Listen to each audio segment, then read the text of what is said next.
towards realizing our vision for universal access to safe drinking water under the Jal Jeevan mission. The government is implementing major water supply projects across the state to ensure a reliable and sustainable supply of drinking water.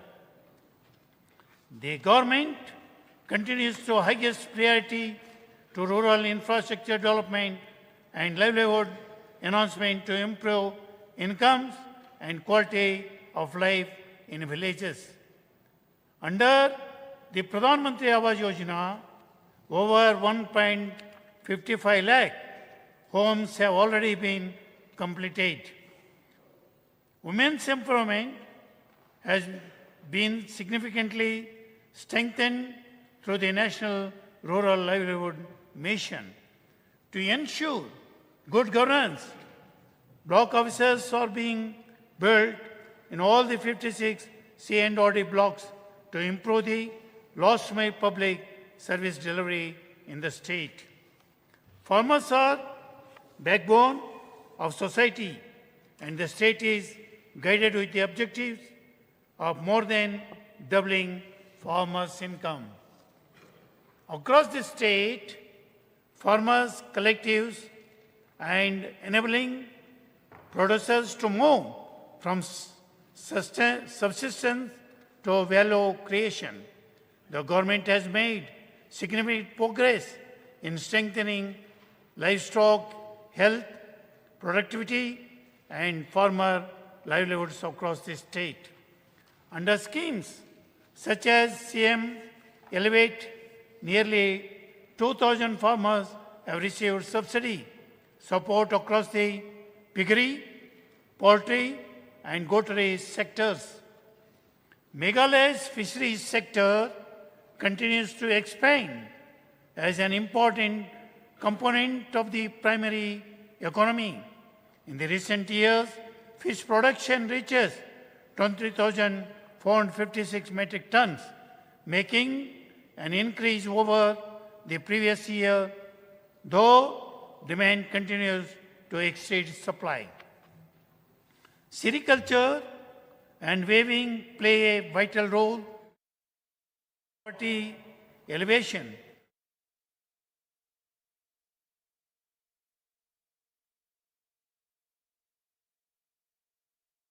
Particularly in the tradition, Ire, and Muga sectors. A major milestone was achieved with the inauguration of the Integral Textile Tourism Complex at Nagpur in December 2025. Meghalaya, as a community-led society, continues to reinforce and cooperative movement as a catalyst for inclusive growth. Tourism in our state has been a key sector in creating livelihood opportunities for the citizens.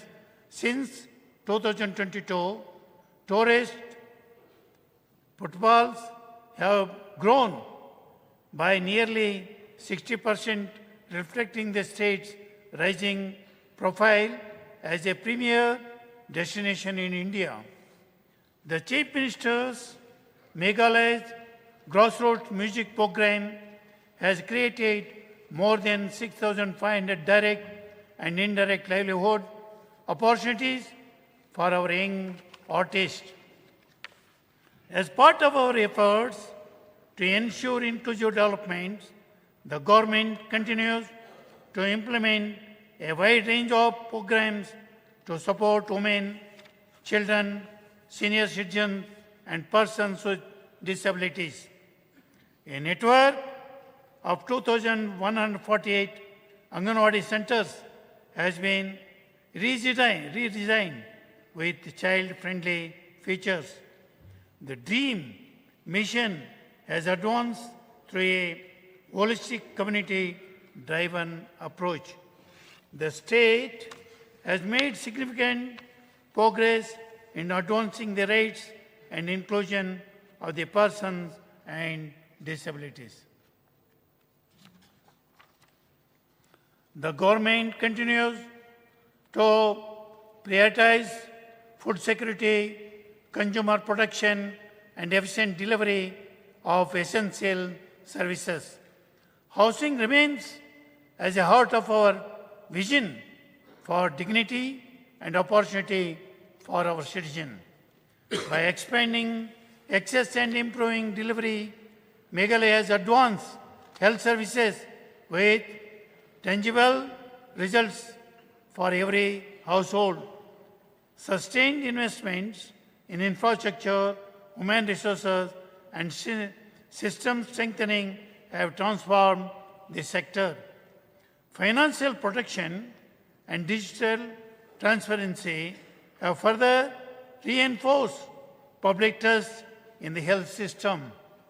Meghalaya has achieved a major milestone in quality healthcare. The government remains steadfast in the commitment to improving learning outcomes and ensuring quality education across Meghalaya. Central of this effort is Mission Education, a flagship program transferring more than 2,000 schools, upgraded classrooms, and modern facilities.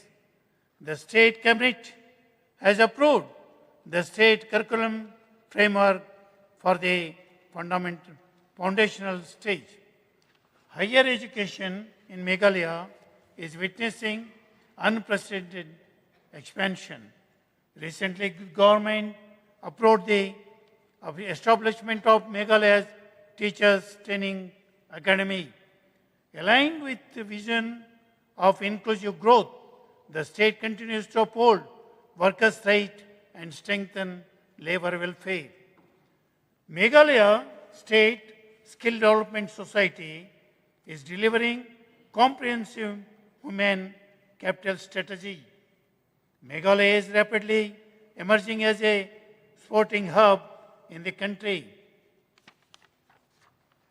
To improve access to high-quality sports infrastructure for all, over 240 facilities are being constructed across the state. Our sports ecosystem is being strengthened through a comprehensive mix of scholarship, programs, and cash awards. Each year, more than 3,500 people participate in state-supported sporting events. The government remains deeply committed to the promotion of celebration of Meghalaya's rich arts, culture, and heritage. Across the state, local communities preserve their cultural heritage by living in harmony with nature. Meghalaya is uniquely positioned to safeguard livelihoods while protecting nature. Flagship programs such as Green Meghalaya and Green Meghalaya Plus have transformed conservation into tangible value. The government continues to focus on expanding assured irrigation, protecting agriculture land from the floods and erosion, promoting integrated water resources management. The state continues to safeguard Meghalaya's core natural resources by promoting sustainable management of soil, water, vegetation to strong community participation. Since the NGT banned the Rathore coal mining, upheld by the Honorable Supreme Court, thousands of people who depend on the coal mining have lost their livelihoods. In the light of the recent tragic mining incident in Meghalaya, East Jantia Hills, the government has decided to constitute a judicial inquiry commission under the Commission of Inquiry Act to investigate the incident. The government is cognizant of the fact of when disaster strikes, timely and efficient relief is of utmost importance. Over the first years, the Chief Minister's Secretariat implemented key development initiatives through the Chief Minister's Special Development Fund. The state remains committed to safeguarding consumers' interests by ensuring that all goods sold are accurate in quality and volume as declared.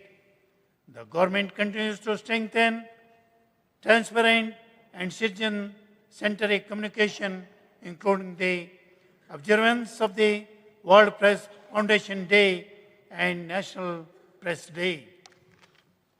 To strengthen governance across the state, iconic projects such as Meghalaya Secretariat Complex in New Shillong, the additional Secretariat Complex in Tura, and the Integrated Administrative Complex in Javai have already been initiated. New civil substation offices of many secretariats at Rakshamagre and Chokpot are nearing completion. The government has also prioritized citizen-centric infrastructure. The government remains committed to ensuring the timely and transparent filling vacancies across all departments. The state government continues to support the autonomous district councils in fulfilling their administrative and developmental responsibilities. The state has continued to make significant progress in advancing financial inclusion. The state economic performance is steady growth with the gross state domestic product estimated to rupees 59,625 crores for the year 2025 at the current prices, growing over the 12% from the previous year. Honorable members, I have outlined the several key achievements of the state government over the first year, accomplishment made possible through a collaborative and participatory approach in involving all the stakeholders. As I conclude my address, I trust that the matters placed before this August House will receive thoughtful deliberation and constructive discussion. Thanks to all of you. Kuble Mitela, Jai Hind, Jai Bharat. Thank you, sir. We thank the Honorable Governor of Meghalaya, who has been pleased to deliver his speech.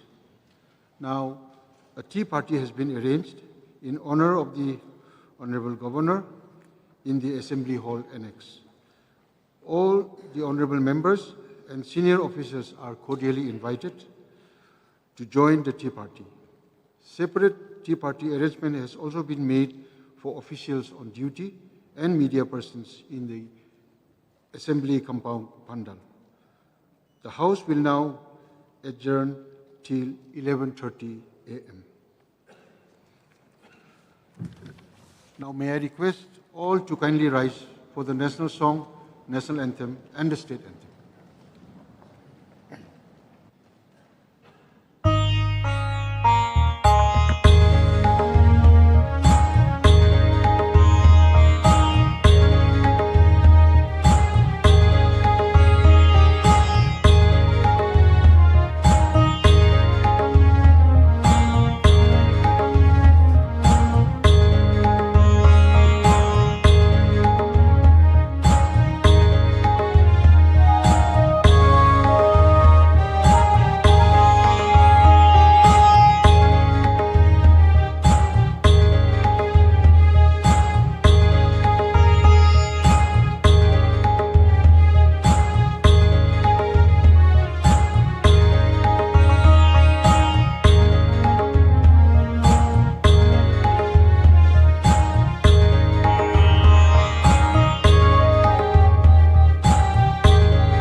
As announced, the House will now be adjourned till 11:30 a.m.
Committee meeting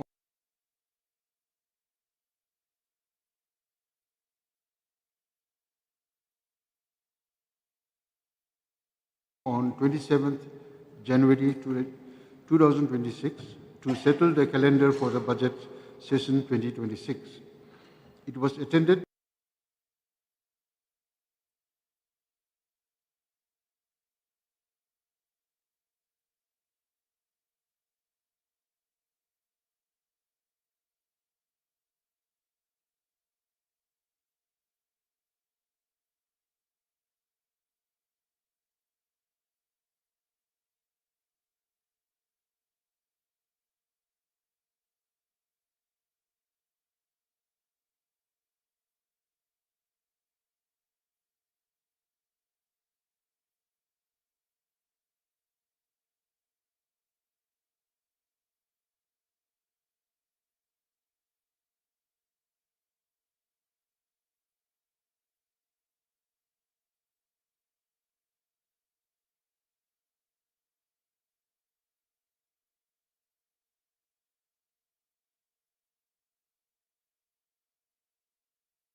PM on 17 February 2026. Now we come to item number 3, report of the Business Advisory Committee. I would like to inform the House that I had called a meeting of the Business Advisory Committee meeting on 27th January 2026 to settle the calendar for the budget session 2026. It was attended by Sri Preston Tungsong, the Honorable Deputy Chief Minister in charge Parliamentary Affairs, Dr. Mukul M. Sangma, Leader of the Opposition, and Sri Paul Lingdo, Advisor. After a brief discussion, the BAC approved the draft calendar, which consists of 10 working days, out of which 7 days have been earmarked as government business and 3 days for private members' business. It was also decided that on a day allotted for demand for grants, after question hour, no other business shall be taken up for discussion except demand for grants as provided under Rule 144(2) of the Rules of Procedure and Conduct of Business, which states that on a day allotted on Sub-Rule 1 for the voting of demand for grants, no other business shall be taken up before 2 p.m. or at 12 noon if it is Friday, except with the consent of the Speaker. Therefore, on a day allotted for demand for grants, after question hour, only demand for grants shall be taken up. The calendar approved by the Business Advisory Committee is placed on the members' table. Now we come to item number 4. Sri Preston Tungsong, Deputy Chief Minister in charge Parliamentary Affairs, to move that this House agrees to the allocation of time proposed by the Business Advisory Committee in regard to the various items of business for the current budget session. Sri Preston Tungsong, Deputy Chief Minister in charge Parliamentary Affairs, to move, please. Mr. Speaker, sir, I beg to move that this House agrees to the allocation of time proposed by the Business Advisory Committee in regards to the various items of business for the current session, sir. Motion moved. Now let me put the question before the House.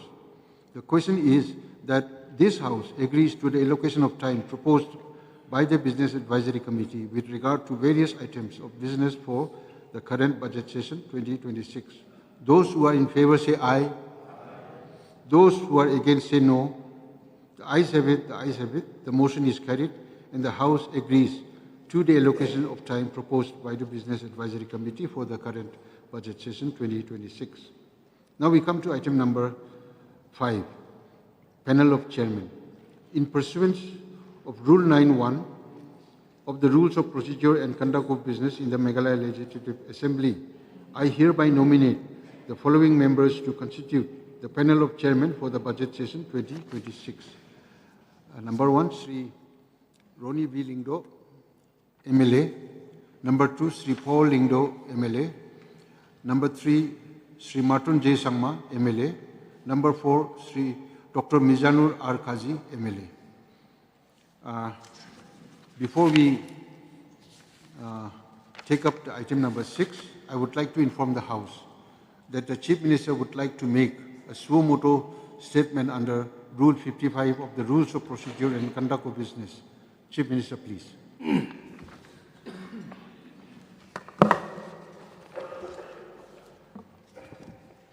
Mr. Speaker, sir, I would like to express my gratitude to you for giving me this opportunity to make a suo motu statement regarding the unfortunate incident which occurred at Minsnat, Thangskov area of East Jaintia Hills district on 5th of February 2026, leading to the loss of many precious lives and injuring several others. Sir, on the morning of 5th February 2026, it was reported that an explosion occurred at an illegal coal mining site in the Mingsnat Thangsko area of East Jaintia Hills district, resulting in multiple casualties and injuries.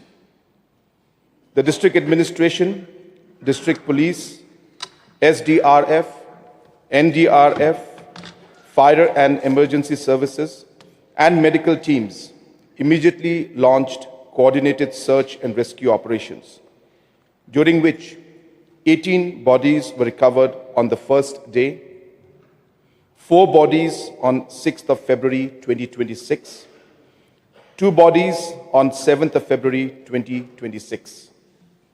8 injured persons were rescued, of whom 4 later succumbed to injuries on the 6th, 9th, 10th, and 11th of February 2026 at Nigram's Shillong and Aggie Hospital, Beltola, Guwahati. 2 deaths were reported by families on 6th February 2026, which was verified by authorities. So the total reported deaths as of today, the 16th of February 2026, is 33 numbers. Sir, I would like to state that relief measures and assistance were initiated to support the affected families. A total of 24 lakhs has been dispersed to the next of kin of 8 deceased persons. The process of dispersing ex gratia relief to the remaining families and next of kin is underway, with daily communication channel being maintained with the families for getting the requisite details. After sustained operations and after due consultation with all rescue agencies in the search and rescue operation at Minsnat Thangsko area was finally closed at 5 p.m. on 9th of February 2026. In connection with the incident, a suo motu FIR has been registered via Clariat PS case number 14/2026 U/S 105/118(2/3)5 BNS R/W section 21/21(1) MMDR Act R/W section 3 Explosives Substance Act. A special investigation team has been formed by the Director General of Police, Meghalaya. The SIT is headed by DIG Eastern Range, comprising Superintendent of Police, East Jaintia Hills, Deputy Superintendent of Police, East Jaintia Hills, and other police officers, has been formed on 12th of February 2026 to investigate the above case. It may be stated that 7 persons have been arrested in relation to the above FIR. The district task force, headed by the Deputy Commissioner and comprising of Superintendent of Police, DFO Territorial, District Transport Officer, district mining officer, and other officials have been monitoring the incident and taking a concerted effort to curb illegal mining and illegal transportation of coal. These include seizure of illegally mined coal, recovery of explosives, registration of FIRs, arrests, promulgation of prohibitory orders under Section 163 BNSS, and dismantling of cranes and allied machinery at the site to prevent resumption of illegal mining. Sir, as per preliminary inputs received, the explosion was likely caused by the use of explosive substances during illegal mining operations. The incident resulted in multiple fatalities and injuries, and several persons were feared trapped inside the mine. The nature of the mining site, including unstable ground conditions, confined underground passages, debris, and the presence of machinery and explosives, posed serious risk both to survivors and to rescue personnel. Sir, prohibitory orders under Section 163 of BNSS were promulgated in and around mining sites within East Jente Hills district to prevent obstruction of enforcement operations and deter illegal mining activities. Consequent to the same, a team comprising of executive magistrate, police personnel, and officials of Directorate of Mineral Resources were constituted to step up enforcement drives on a daily basis. Notably, 5 additional teams have been mobilized to conduct raids and seizures. We have also deputed 6 additional gazetted officers, 8 additional sub-inspectors, and 4 additional numbers of platoons of armed battalion force. Apart from main FIR related to the above incident, a total of 62 FIRs have been filed till date, out of which 57 were filed after the incident and 5 were filed prior to the incident. These 62 FIRs are related to illegal extraction of coal. Moreover, 5 FIRs were filed on illegal transportation of coal and 2 on seizures of explosives. Further, a total of 7 persons have been arrested in these cases till date, apart from the 7 persons arrested in connection with the Mingsnat Thangsko incident. The total quantity of coal seized is 15,224.72 metric tons as on 14th of February 2026. The process of dismantling of cranes and seizure of machinery for illegal coal mining has started with a total of 6 cranes being dismantled till 13th of February 2026, with the process of dismantling still going on. These actions are being taken under Section 152 of BNSS. Sir, further a total of 6 vehicles used in illegal transportation of coal have been seized till 13th of February 2026. Further, the police are also stepping up the use of drones to monitor activities of illegal coal mining. Sir, it may be stated that even prior to this incident, the district administration and the police have been taking actions on illegal extraction of coal. In 2025, a total of 4 numbers of cases were registered in connection with illegal extraction of coal, which were detected using drones. A total of 11,182 metric tons of illegal coal was seized, including machinery like cranes and generators, which were used for illegal extraction of coal. Sir, the state government has decided to undertake a comprehensive investigation into this incident by forming a Judicial Inquiry Commission under Commission of Inquiries Act 1952 that has been notified on 14th of February 2026. The terms of references of the Commission are A. To inquire into the circumstances leading to the incident dated 5/2/2026 in the coal mines located at Mingsnat Thangsko village, Clariat, East Gentia Hills District, Meghalaya. B. To submit a comprehensive fact-finding report on the acts and/or omissions of the persons and/or authorities concerned, including any failure to prevent the occurrence of the incident on 5th of February 2026. C.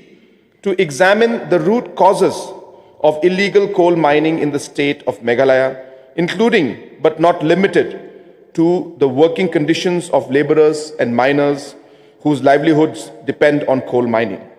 D. To recommend remedial measures, including administrative and institutional reforms, to be adopted by the government of Meghalaya to prevent the recurrence of such incidents in the future. E.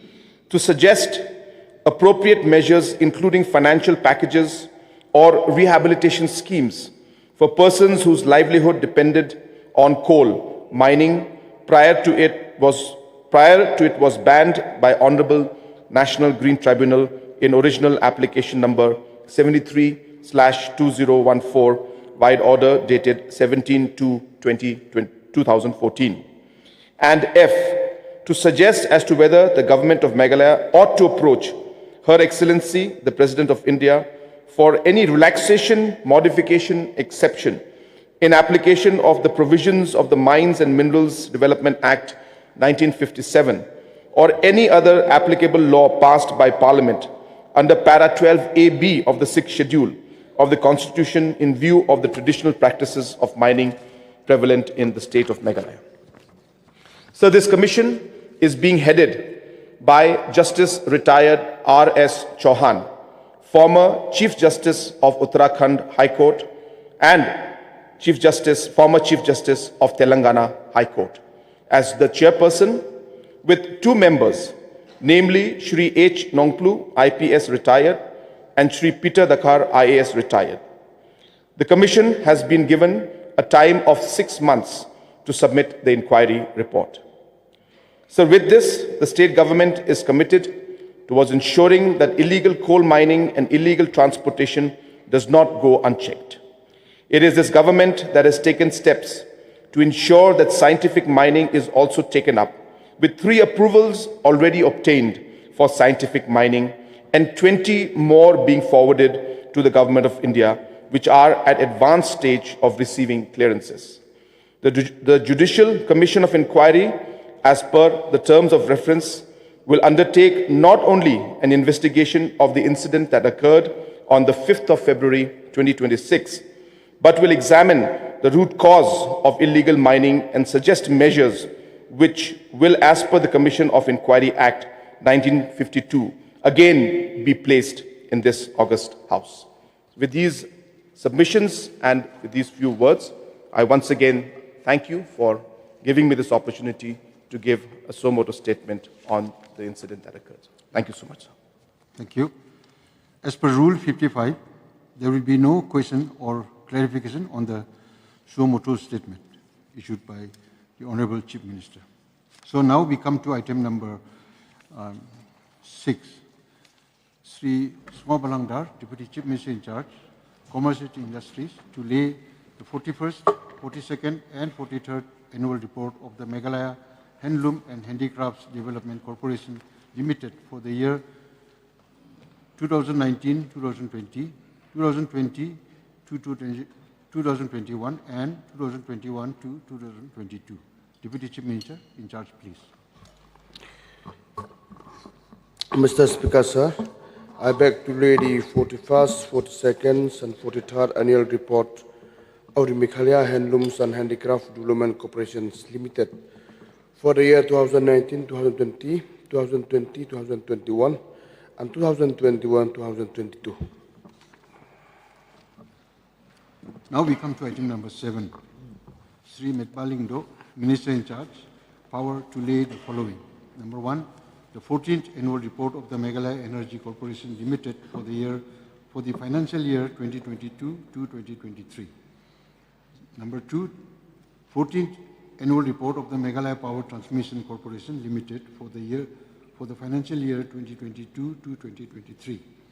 3, the 14th annual report of the Meghalaya Power Generation Corporation Limited for the financial year 2022 to 2023.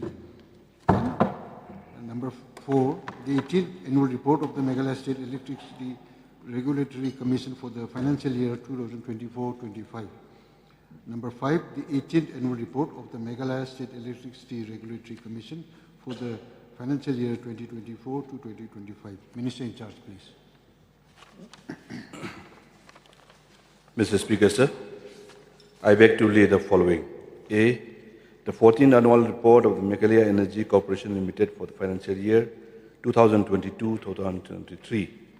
B, the 14th annual report of the Meghalaya Power Transmission Corporation Limited for the financial year 2022-2023. C, the 14th annual report of the Meghalaya Power Generation Corporation Limited for the financial year 2022-2023. The 14th annual report of the Meghalaya Power Distribution Corporation Limited for the financial year 2022-2023. E, the 18th annual report of the Meghalaya State Electricity Regulatory Commission for the financial year 2024-2025. Now we come to item number 8. Sri Smoblandhar, Deputy Chief Minister in charge, Prisons and Correctional Services, to beg leave to introduce the Meghalaya Prisons and Correctional Services Bill 2026. Deputy Chief Minister, please. Mr. Speaker, sir, I beg to leave to introduce the Meghalaya Prisons and Correctional Services Bill 2026. Motion moved. Let me put the question before the House. The question is that the leave be granted to introduce the Meghalaya Prisons and Correctional Services Bill 2026. Those who are in favor say aye. Aye. Those who are against say no.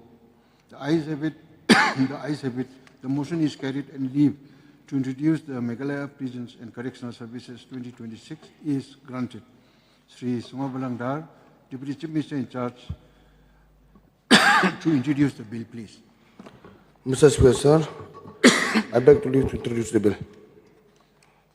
Secretary to read out the title of the bill. Meghalaya Prisons and Correctional Services Bill 2026 is introduced. Now we come to item number 9. Sri Conrad K. Sangma, Chief Minister in charge of Finance, to beg leave to introduce the Meghalaya Fiscal Responsibility and Budget Management Amendment Bill 2026. Chief Minister in charge, please.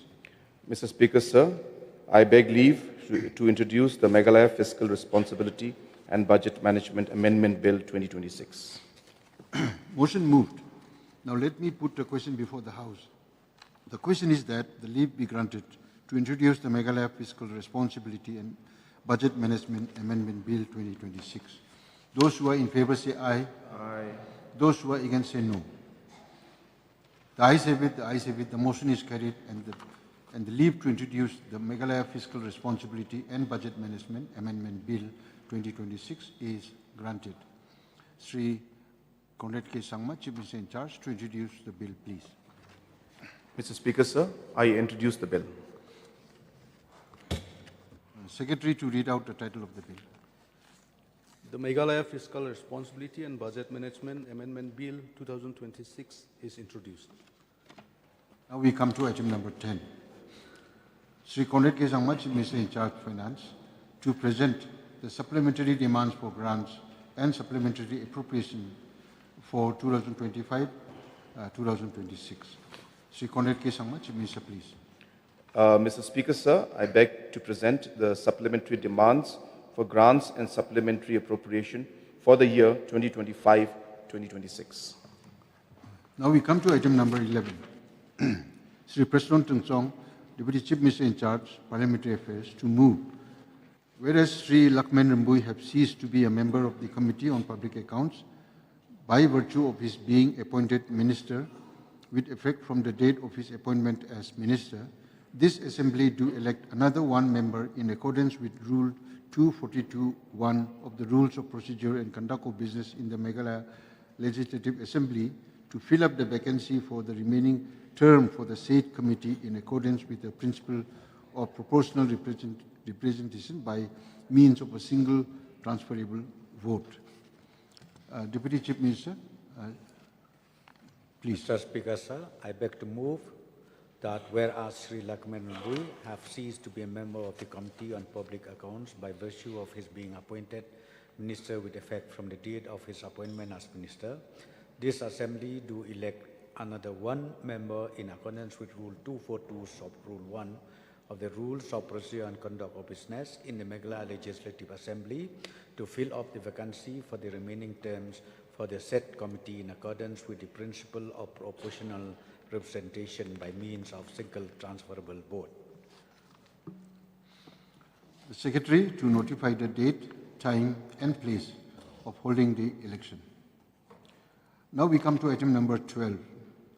Sri Preston Tunsong, Deputy Chief Minister in charge, Parliamentary Affairs, to move that whereas Sri Vailat Mikeshila have ceased to be a member of the Committee on Estimates by virtue of his being appointed Minister with effect from the date of his appointment as Minister, this Assembly do elect another one member in accordance with the Rule 244 subclause Rule 1 of the Rules of Procedure and Conduct of Business in the Meghalaya Legislative Assembly to fill up the vacancy for the remaining term for the said committee in accordance with the principle of proportional representation by means of a single transferable vote.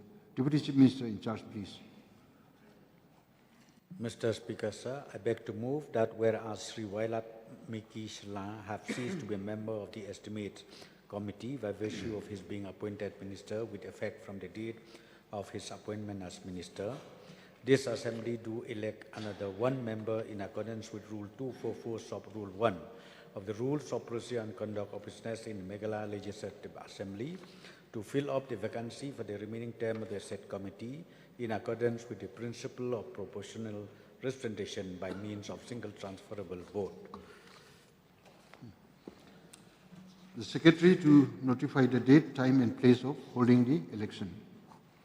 Now we come to item number 7.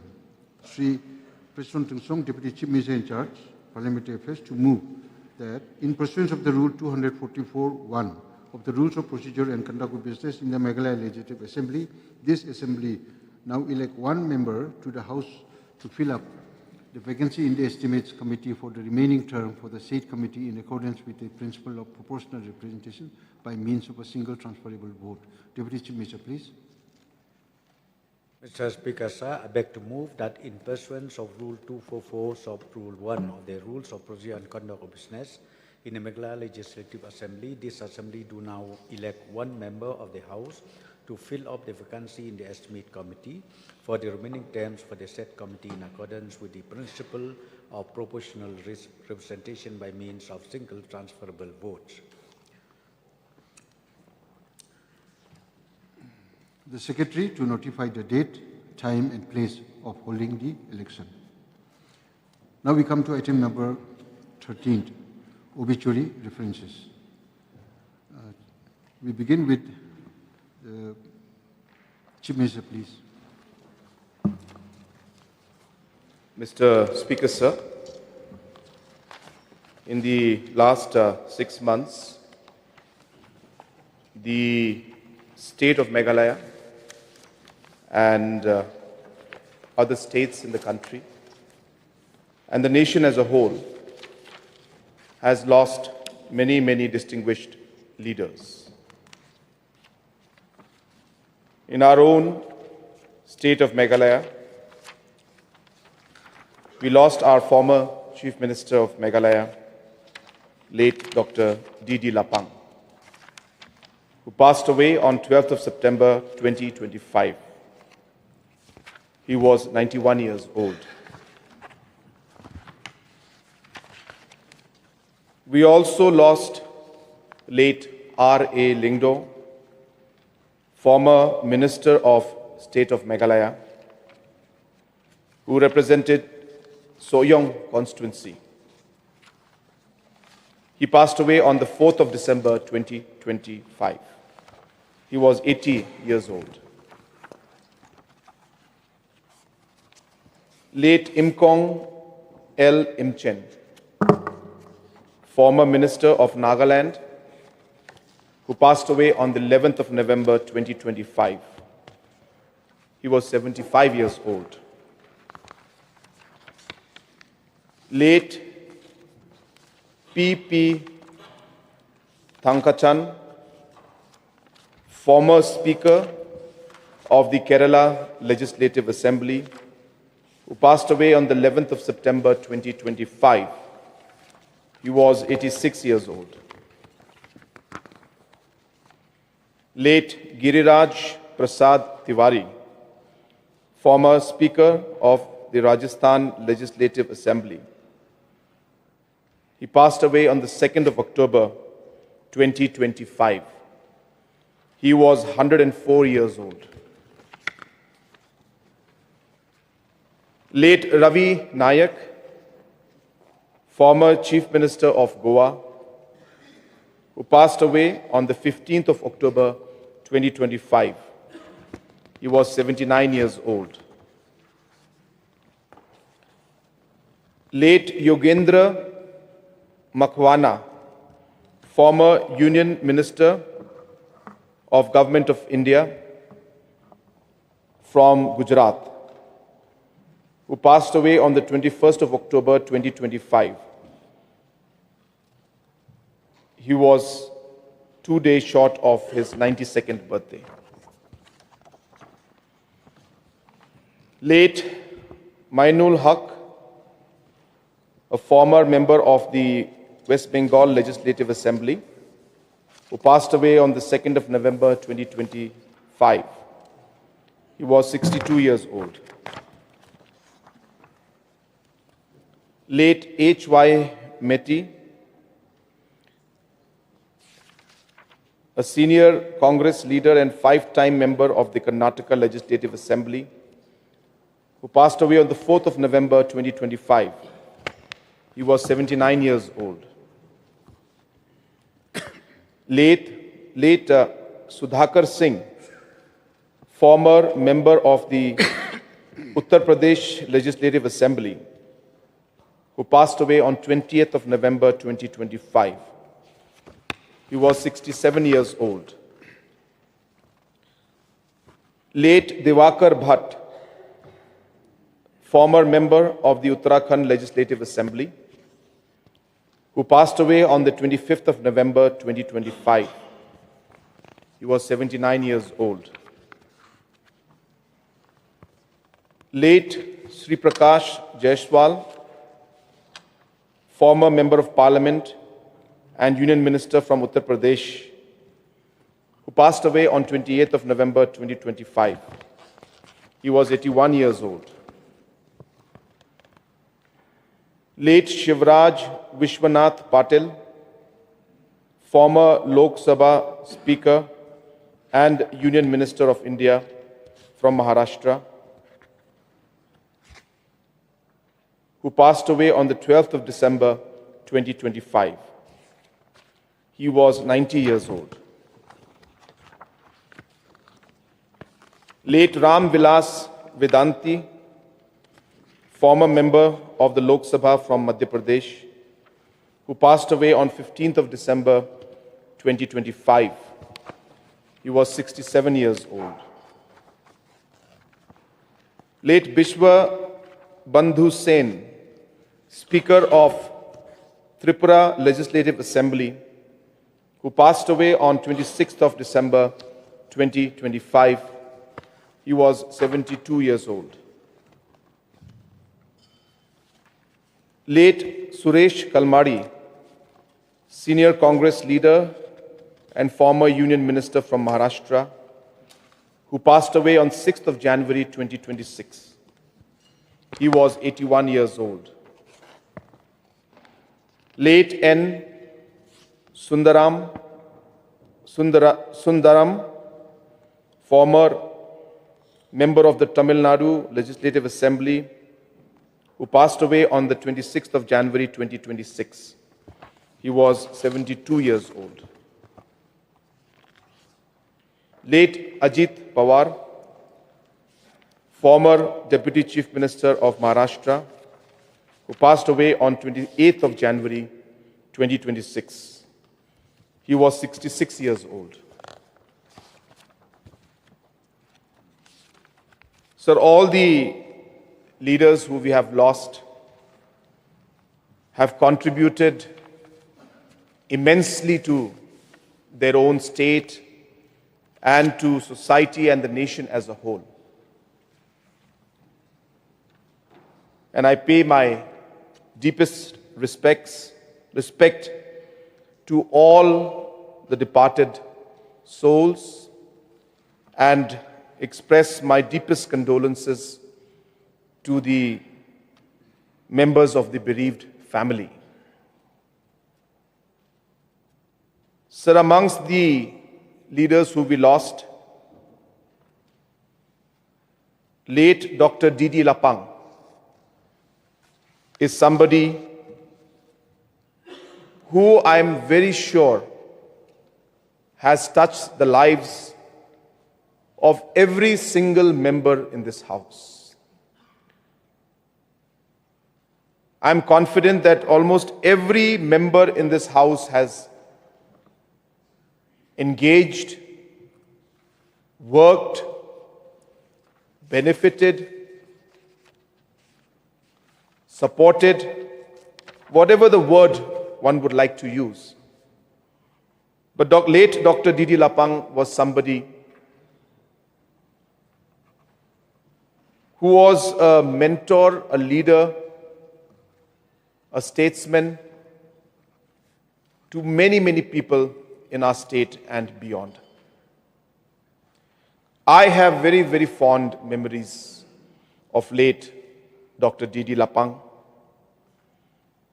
I remember even as a very young boy studying in class 6, class 7,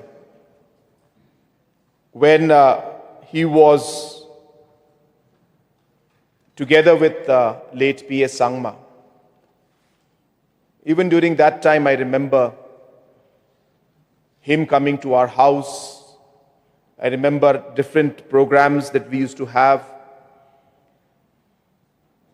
Though I was not part of those programs, but on the sidelines, I used to watch and notice all the leaders, and late Dr. D.D. Lapang definitely was one who stood out. Apart from the contributions that he has made to his constituency, apart from the contribution that he has made to Ribhoi district, and the contributions that he has made to the state as a minister, as deputy chief minister, and as chief minister of the state, are many in number.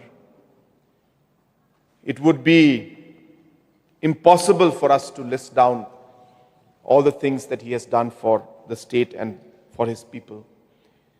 As I said, especially when it comes to his constituency and the district, which was something, of course, that was carved out and came because of his blessings. But apart from all of this, the personal relation that we had was also further strengthened by the fact that towards the end, when he was not in, I should say, proper active politics as a whole, we approached Dr. D.D. Lapang and requested him that he may be old at age, but in terms of his stature, in terms of his political experience, in terms of his knowledge, our party, which is the National People's Party, would deeply benefit with his guidance and his experience. And we were very, very happy. I remember our Deputy Chief Minister, Mr. Preston Tinsong, and few of us, after we requested him, he agreed to join and be part of our party. And what I found exceptional about Dr. D.D. Lapang was that even at that age when he came and joined our party, there was a certain spark and a certain excitement in him in every single program that we had. It was almost as if he was, a young, new political person coming into the field. And whether the meeting was a large meeting or a small meeting, once he was informed, he would make it a point to attend that meeting, in spite of the challenges he had. Apart from the fact that he would attend those meetings, when he would speak, even at that age, he would speak with so much clarity, so much of commitment and passion to the people, to the party. And his memory was one of, the greatest qualities, I must say, that he had, because he would remember everything, even at that age. And therefore, he was a marvelous, exceptionally talented and gifted individual who continued to be active throughout his life. I remember going to meet him when he was not well and he was not able to speak at that point in time. Of course, I went also to the hospital when I heard the news that he was very serious. But before that, when he was in the house for a couple of weeks or about a month, I got a chance to visit him. And even at that point in time, he was not able to speak well. He was not able to communicate well. But even in that stage, he made it a point to inform his son, to tell me that he's sorry that he's not able to speak to me properly, and that he's like this, sitting out now. He's not able to talk to me, and he was thanking me that I came to meet him. That is the kind of person late Dr. D.D. Lapang was. So it was just amazing, and I must say an inspiration, and he'll be greatly missed as a father figure and as a leader and as a person who has guided, I'm sure, many of the leaders out here in this August House, and many more, of course, who are not here in this August House with us. But his impact and his footprints have, I'm sure, covered the state as a whole and affected many lives. So we really miss him, and we really would like to express our deepest condolences to the family members and pray for all the members of the family of late D.D. Lapang. I also have very fond memories of late Ajit Pawar. And sir, as you must be obviously aware, we're all together in the NCP. And when we were in the NCP together, I remember in the early 2000s, we used to call him Ajit Dada at that time. We still called him Ajit Dada. And through his support, in the year 2003-2004, I was made the national president of the NCP Youth at that point in time. So I got a good opportunity to work with late Ajit Pawar. And the most amazing quality, I must say, that he had was the fact that he was very approachable. So whenever anybody went to meet him, he may not be able to solve everybody's problem. He may not have been able to sit and discuss with everybody. But he would make it a point that he would shake hands with everyone, give those 3 seconds, 5 seconds of his time, and just nod his head and take the paper or listen to the points, whether he noted it down or not. But the person always felt that Ajit Dada has met us, he listened to us. And that quality is something that really impacted the party as a whole at that point in time. He was a grassroots person. He was the organizer. He was a person who would do all the background work for the NCP then. And I got a chance to sit, to work with him, and most importantly, learn from him. Even in recent years, as Deputy Chief Minister of Maharashtra, in many occasions, in different meetings, we got opportunities to meet. And he would very fondly remember the past. He would tell me about how we worked together in the NCP. And of course, his death was a shock to all of us. And it was something that we still can't accept in one way, though we are not in the same party now. but I have a great respect. I had a great respect for him. I still have a great respect for him. And as I said, I've learned a lot from his style of politics, about being grounded, about being accessible, and about ensuring that you meet everybody. And that's something that late Ajit Pawar has at least taught me to a large extent. So I really miss him also.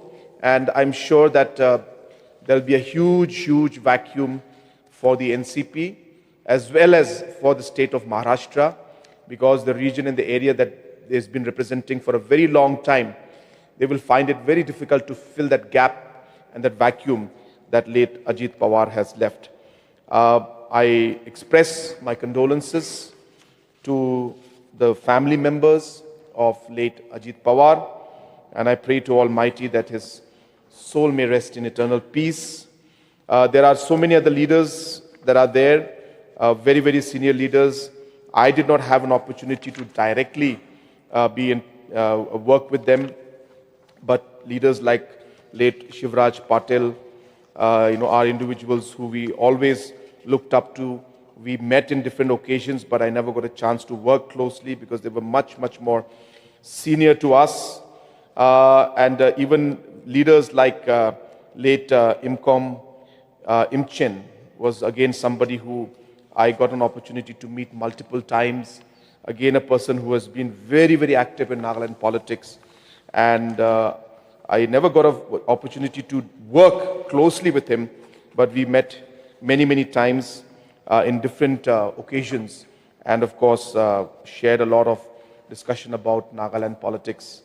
And at times he even guided us on how to organize our party in Nagaland. So I have fond memories, but as I said, did not get a chance to work in detail, but definitely a very known figure and a person who will be missed a lot, a person who has really contributed to his constituency as well as to the state of Nagaland. So once again, sir, on behalf of all the members of the August House, I stand here to pay my respect to all the departed soul, as well as express my deepest condolences to all the members of the bereaved family, and may the Almighty give strength to all the members of the family and all the supporters of these leaders, so that they are able to bear this huge loss and this huge vacuum that they will have to face in the days to come. With these few words, I resume my seat. Thank you, sir. Any other members would like to participate? Dr. Mukul M. Sangma, LO, please. Mr. Speaker, sir, I also rise to join the Leader of the House in condoling the sad demise of quite a substantial number of illustrious leaders whom we have lost in less than last 6 months. Mr. Speaker, sir, through you, at the very outset,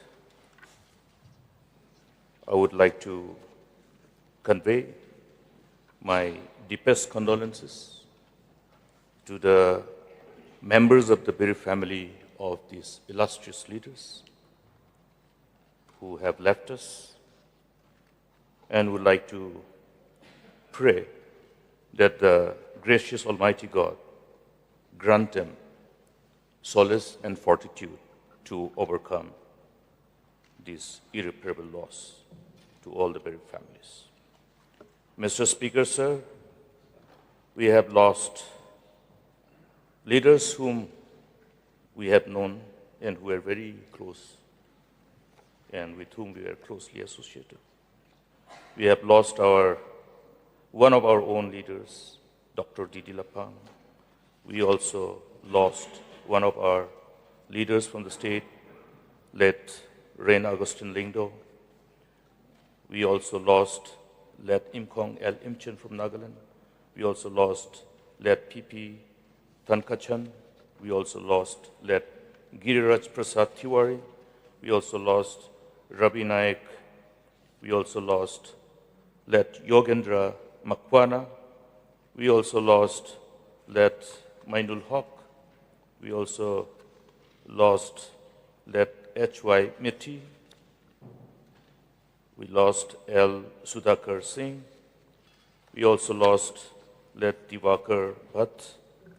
We also lost late Sri Prakash Jaiswal. We also lost late Sibraj Viswanathan Patil. We also lost late Ram Bilas Vedanti. We also lost late Biswa Bandhu Sen, late Suresh Kalmadi, and late N. Sundaram, and we lost late Ajit Pawarji. We did lost quite a number of illustrious leaders from across the country. It is only befitting to remember their innumerable contributions for the overall growth of the respective constituencies which they represented, and also the respective states to which they belonged, and to the nation as a whole. While I would like to place before my sense of deep appreciation to these innumerable services contributed by these illustrious leaders during their time, I would like to confine my few personal feelings as we remember late Dr. Didi Lapang and his contributions. Dr. Didi Lapang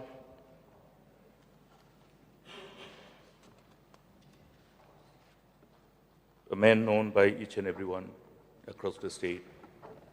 We used to know him while we were children in the school, and we were privileged, including myself, to know him as his colleague and friend and associate. I had the privilege to meet him just one day before he passed away, on the 11th of September. And as we all know, Dr. Didi Lapang, whenever we used to meet, before we embark upon anything, whether a journey or any new initiatives, whenever at home or even in the midst of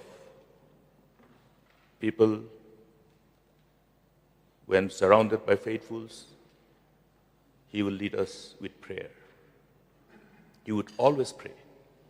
Whenever we visited the sick, he would always pray. That day when I visited him, he was trying to tell me so many things. But having seen his condition, I had to request him to take a rest. And that was the only time when I had the privilege to pray in front of him. He smiled and said, "Thank you for your prayer, Mukul. This is the first time you have prayed for me." So, because naturally it was him who used to pray for me and pray for us. So a man who never forgot to pray for each one of us. And a leader, I remember in 2018, on the run-up for the election rather, prior to 2018 election, when he whispered to me that he would decide not to contest anymore. So the negotiation, the discussion between two of us, he told me, because I was worried, "Sir, how do you want to leave the vacuum?" He said, "Doctor, don't worry." So leader who knew that when he vacated the seat, he will have another leader to fill up the vacancy. A leader who knew that he had to groom somebody, that after he vacates his position or his seat, there will be someone. He told me, "Don't worry, Dr. Mukul Sangma. I already have a leader whom I have groomed and nurtured." I asked him the name. He told me the name. We both agreed. So a leader who always understood that as a leader, if he wanted to do justice for the people whom he served and whom he loved, he should always ensure that after him, that there is somebody to replace him. Like Joshua replaced Moses, he used to remind us. So a leader who always was able to comprehend the capabilities, competencies of each one of us who had the privilege to work with him. With my long association since 1998 as an MLA and as colleague of this August House, till 2018, 20 long years of close association, I would very frankly admit that he was one of the leaders who are very rare, who dared to groom and nurture his successors. But usually in political arena and amongst politics, rather amongst politicians, there is a big no-no in the mind of many of the leaders to allow leaders to succeed and to nurture in a manner which is considered befitting for somebody to succeed and fill the vacancy or vacuum whenever needed. I am a beneficiary of this magnanimity of Dr. Didi Lapang. I had the privilege to enrich myself from his experiences. He would guide, teach, share. And over the years, as I climbed the ladder of my career path, I would always be reminded by that Dr. Didi Lapang to cool down my temper, to develop my power of patience and perseverance, because he used to tell me one thing, while appreciating all that he has seen amongst all of us, he would dare to tell us that you may try to overcome these shortcomings. Always reminding each one of us, not only me, because in front of me he used to do the same to many of our colleagues. So a true mentor,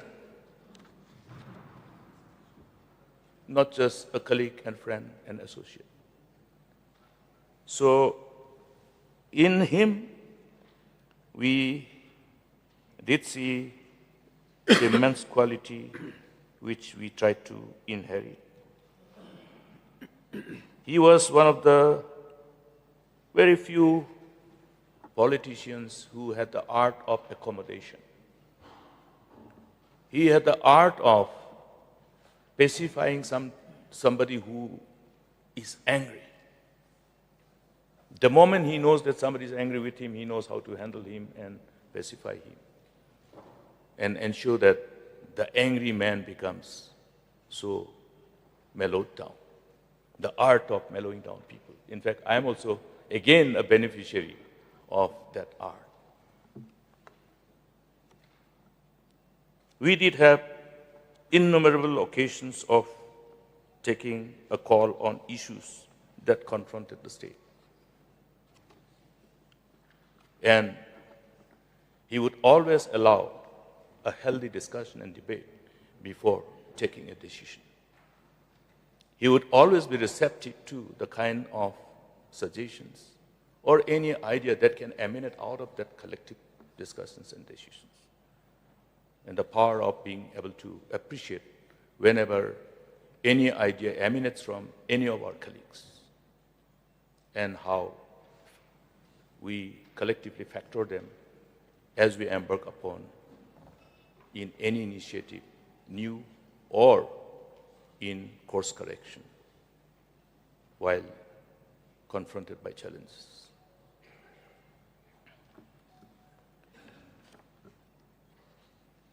I did have time, rather a very, very long time to be with him. And yes, on a number of occasions, we agreed and agreed. We also had times when we had to agree to disagree, and he would always be accommodative. That is the quality that I continue to remember and would like to share in this August House. We shared the accolades together, and we also shared the criticism together and the blames together wherever we perceived that there were omission and commission. And he would always be ready to say where he's wrong. That was what Dr. Didilapang was. He would always be accommodated to any new ideas, out-of-box approach, while we would like to embark upon innumerable initiatives for the purpose of serving the people and building the state. The quantum of benefits that the state has received and the people as a whole have received because of his long innings of service can never be quantified because they are too innumerable. But one thing is sure, that he has, as the leader of the August House have rightly referred to, he has touched the lives of all of us. Not only the lives of the people, rather us who are privileged to be members of this August House, but all the lives across the state. And in fact, many of the leaders who belonged to the same organization when we were together, while he held the responsibility of Northeast Congress Coordination Committee, how he would like to meet again and again and be a host as usual, because he had always been a good host, a person who loved good food and good humor. I know he used to like indulging his palates. And whenever there was an opportunity to host him, he would always indicate his favorite cuisine so that the menu has the inclusion of those list of his favorites. I don't know how many times we all have had the privilege of his hospitality, receiving the benefit of his hospitality and the quantum of guidance and the lessons learned through our association with him. We will all remember him for all those contributions that he has made to the people as a whole and to each one of us as he impacted and touched our lives respectively. I once again, at my personal level, would like to say thank you to Dr. Let Didilapang for touching my lives personally. I remember when he used to show magnanimity whenever he has to step down from the post of Chief Minister. But he would always say that, yes, I'm giving you this opportunity, but I will take it back lest you do not perform. So it would be always on condition. The condition is in the interest of the people and the state. Well, if you don't perform, be careful because I'm waiting. So that is what he used to indicate to all of us. And that's the reason why, if we look at his innings, how many times was he sworn in as Chief Minister? 5 times. And I remember when, after being CM, he had to lead the party. And because there was a peculiar political situation in the state, we had to form a coalition government. He agreed to take the number 2 position. I think there are too many such occasions which demonstrated his sense of humility and also the power of accommodation that he possessed. And I remember when there was a time for him to step down and let me in. We were in Delhi both together. And he said, Mukul, let's pray. So before he left Delhi, he ensured that we prayed together. And that's how the rest is story. So somebody who is, as I have said, not only contribute his innings while he was a leader, but ensure that he built leaders to succeed him. That people of this beautiful state do not have to search for leaders. That leaders will be available for the people of the state. And this is exactly what he has done. And that's why you see galaxy of leaders in this August House who are loaded with wealth of experience and are capable. All of us have been touched by him. And with these few words, Mr. Speaker, sir, I once again pay my tribute and respect to this great departed leader. And also, I thank the members of the Berry family because they were also extraordinary, special, and allowed him to continue to guide us, mentor us, and serve the people. I also would like to remember late R. L. Lingdo, who served as MDC and who was a member of the Catch FDC, and subsequently became the elected representative of Soyong constituency. For me, that I once again pay respect and tribute to all these distinguished departed leaders and convey to you, Mr. Speaker, sir, my deepest condolences to all the members of this Berry family, and also pray that the departed souls rest in eternal peace. Thank you, Mr. Speaker. Yes, Honorable Lingdo, please.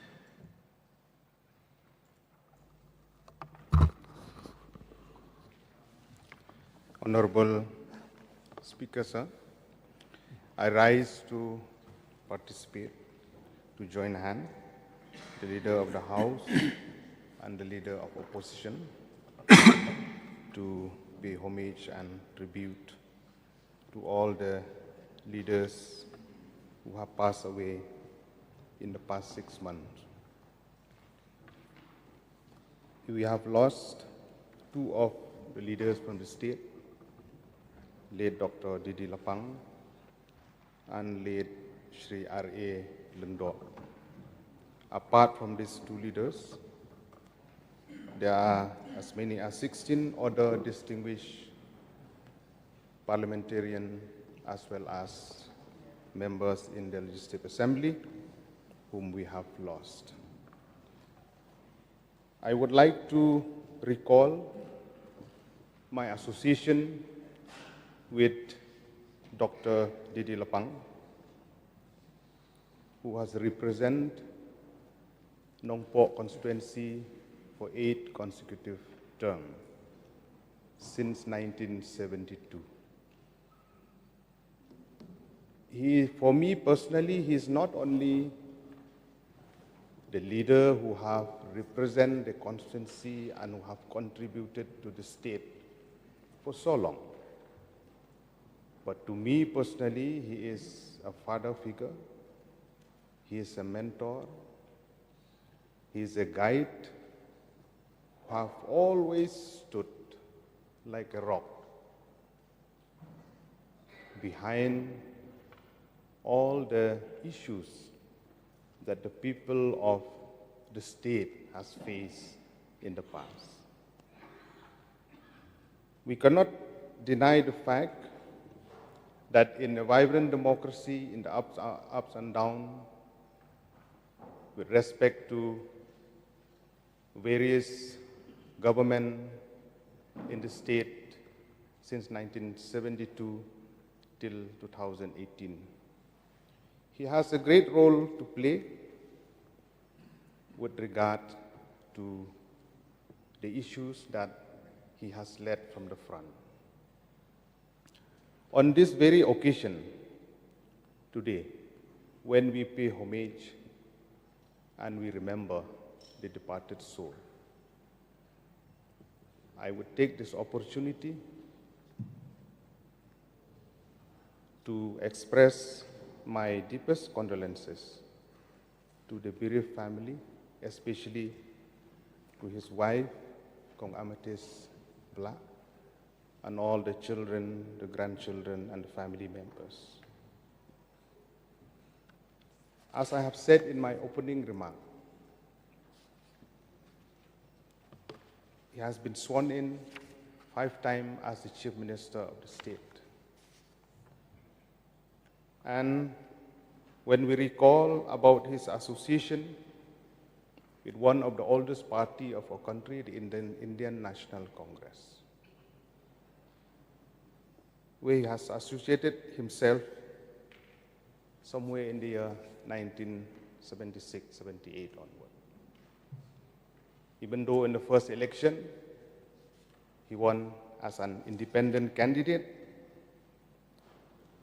and he has been made Minister of State during that term.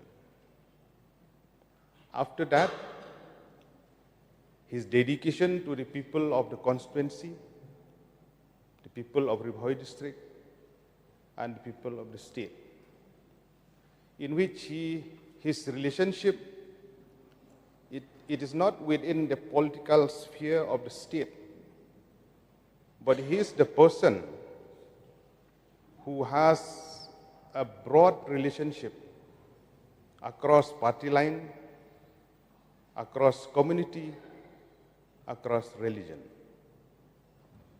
In his younger days, I am told, even though I'm like a son by age, my father was his close associate with him since before. Maybe few of us we know, maybe few of us we don't know, that he is one of the good choir member representing the youth from Ribhoi district in various occasions in Shillong or in various parts of the state with his friends and colleagues. Apart from being a good choir member, he is also a good speaker in the church.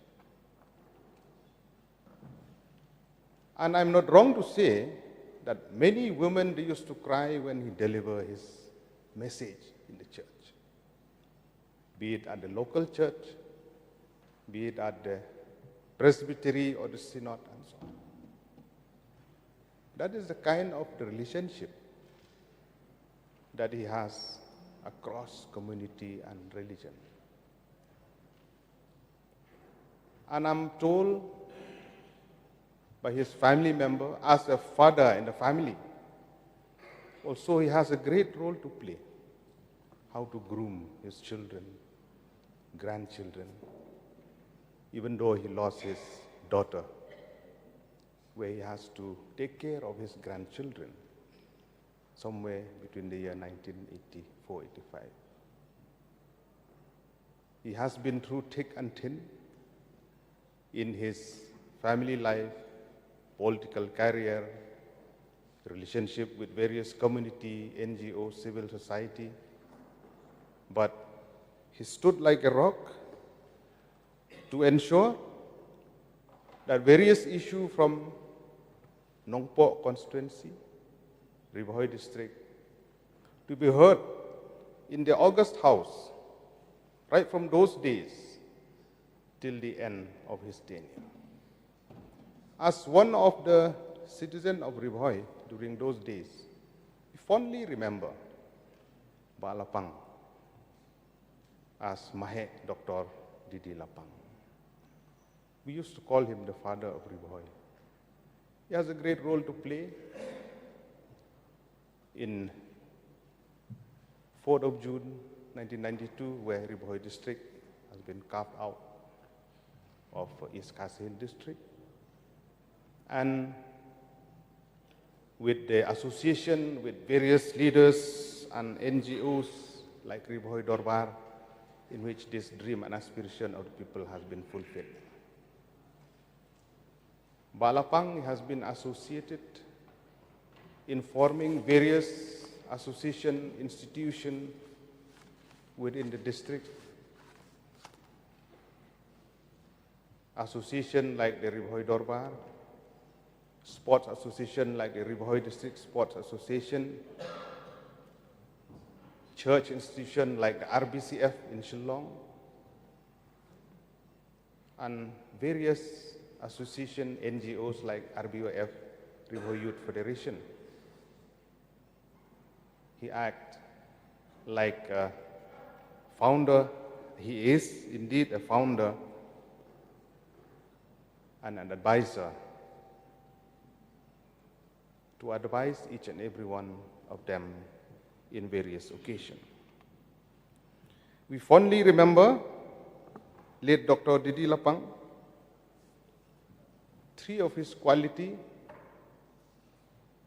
in which, to me personally also, I took it as an advice and carry on this legacy till today. That is humility, dependability, and punctuality. I'm told prior to 1993, in which the year in which he lost election once, prior to 1993, he was not so punctual. But that occasion that happened in 1993 election, in which he lost the election, it makes him that a changed man. I remember in the election campaign in 1998, in which again he won the election, he always said that I am a new Lapang, not an old Lapang, in the election campaign. That I am a changed man. I have changed. Even though I am not closely associated prior to 1993, but I am told like that by various leaders who are there. But after 1998 onwards, he's a changed man. And myself as a student, we fondly remember. It was during 1988 when he was the Deputy Chief Minister under the leadership of late Purno Sangma as Chief Minister during that time. When they came to inaugurate the Umden PHC at my village, I fondly remember where we stood at both sides of the road, clapping hands as students, welcoming our Deputy Chief Minister, tall in figure, in always three-piece suit, and a good orator.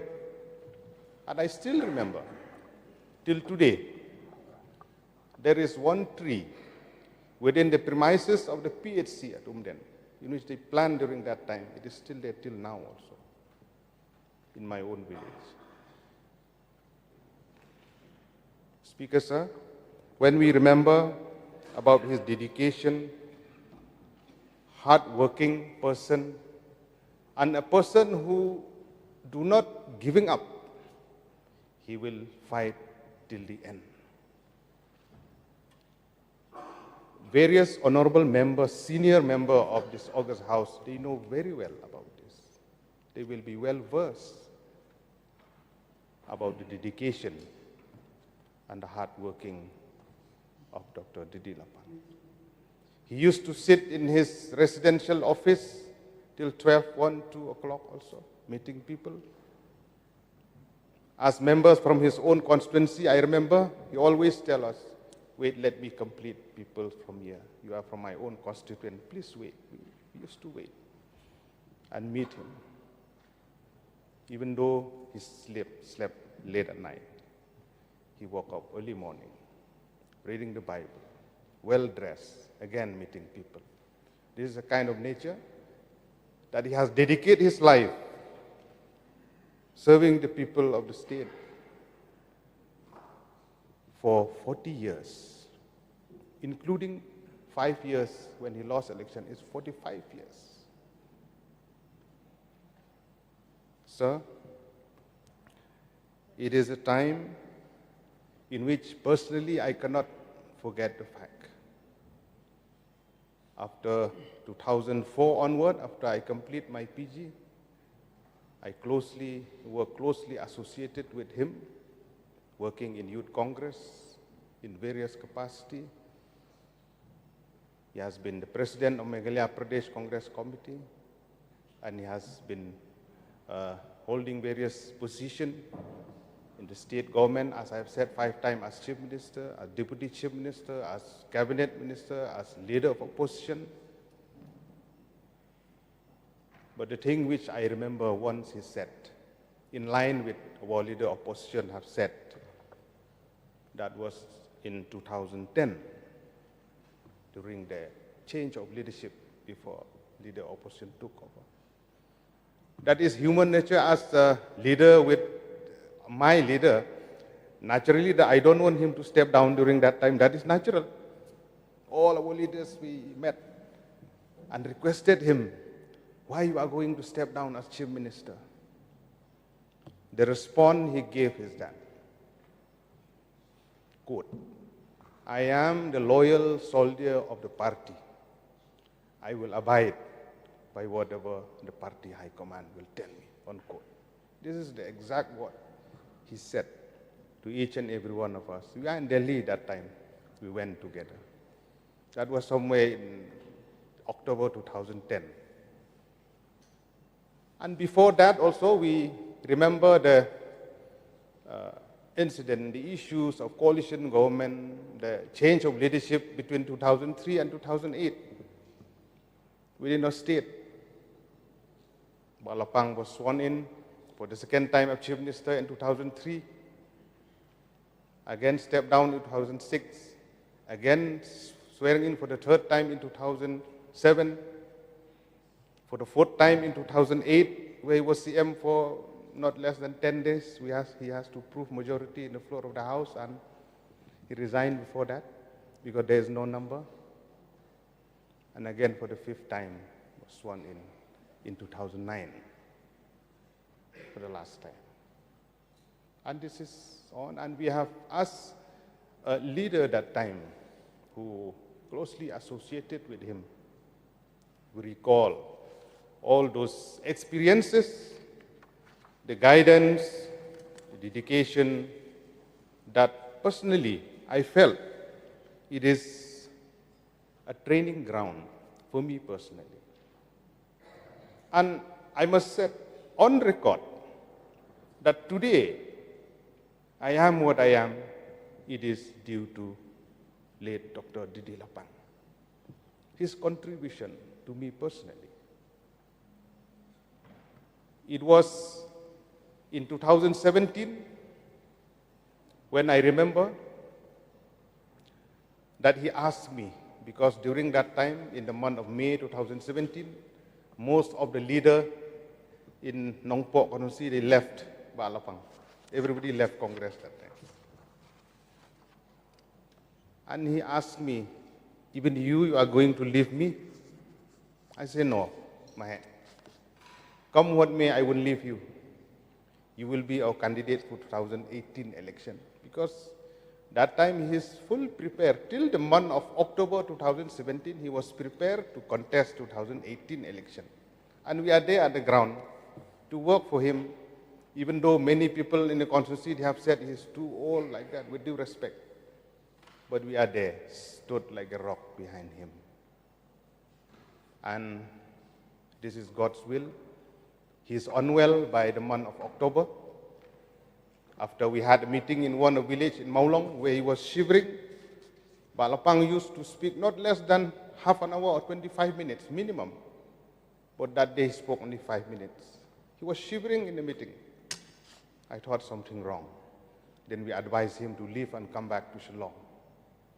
That night itself, he called me also. I came to Shillong. At around 9:30, I reached Shillong in his residence, where he was shivering. And I told him again, see, sir, Mahe, we better not discuss anything today, you better rest. My colleague Ba Charles, he will know very well that time. Then I left his residence. I reached Umyam, then only he collapsed that night and reached hospital. That was in 2017. But by the grace of God, he has been treated and he recovered. And on 27 November 2017, we had a meeting in his residence where the committee has decided to fill me as a candidate to replace him. I was caught unaware and unprepared during that time. But he told me, you will accept or not. And I requested him, give me 1 week, let me consult with my parents, with my family, with my wife, brothers and sisters, then I'll be back to you. Say, okay, I'll give you 1 week. Then after 1 week, we decide that we have to accept, and on the 7th of December 2017, he declared me as a candidate from Nongpo constituency. That is a turning point, and during those time, we hardly have only 2 months to prepare for election, but by the grace of God and by his blessing and his powerful speech on the 8th of February 2018 at Umden, where he can barely stand in his feet also because he is unwell. He spoke for hardly 2 to 3 minutes, but a powerful speech which has turned the fate of everyone. And I must place on record my sincere thanks to God, my sincere thanks to late Dr. Didi Lapang for his continuous support, my parents, that we won that election in 2018. So my association with him, in which I cannot forget the fact that he has made me what I am today. And I'm not wrong to say that many honorable members of this august house, very much senior to me, they have their own experiences which they can share, but due to paucity of time, we don't have much time here. But as I must say, one of the students that he has produced, that he has groomed, and I hope that his legacy will be remembered forever. Not only by the constituent of Nongpo constituency, but by the people of the state as a whole. He has contributed enormously across community, across district, across the region. I must place on record that in the month of October, before he passed away, that is somewhere in the 8th of September 2025, in which we had a session that day, I remember, when we went to see him in his residence. He told me one thing. He told me one thing, in which it is a dream and aspiration of each and every MLA after becoming an MLA. He told me, I want you to become a minister.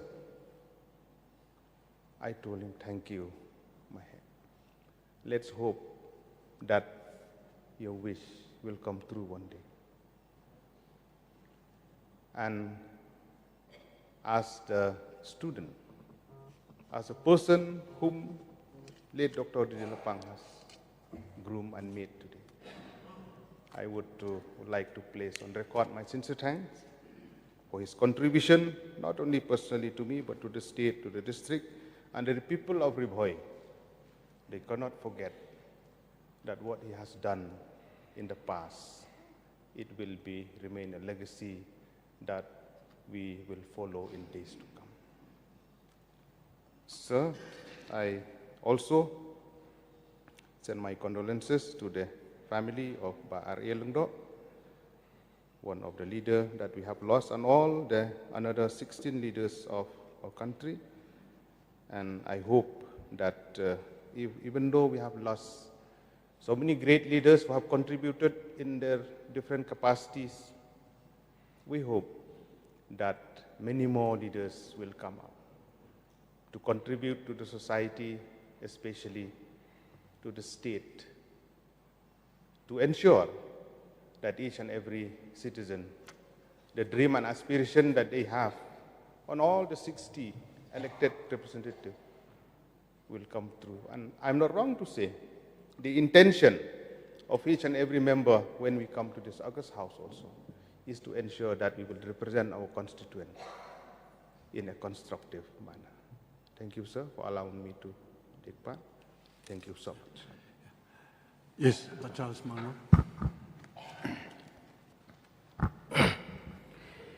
Mr. Speaker, sir, I also rise to join the Leader of the House, the Leader of the Opposition, and also the Honourable Member from Nongpok, Ba Admiral Bon Siem, in expressing my heartfelt condolences on the passing of our beloved leaders. The loss of such great leaders is indeed profound loss to our state and to our beloved nation.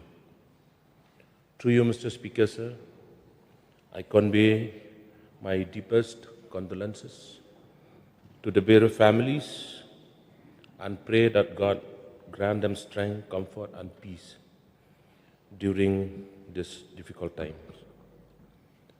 Mr. Speaker, sir, please allow me to speak specifically about the precious life of a great leader of the state, Dr. Didi Lapang,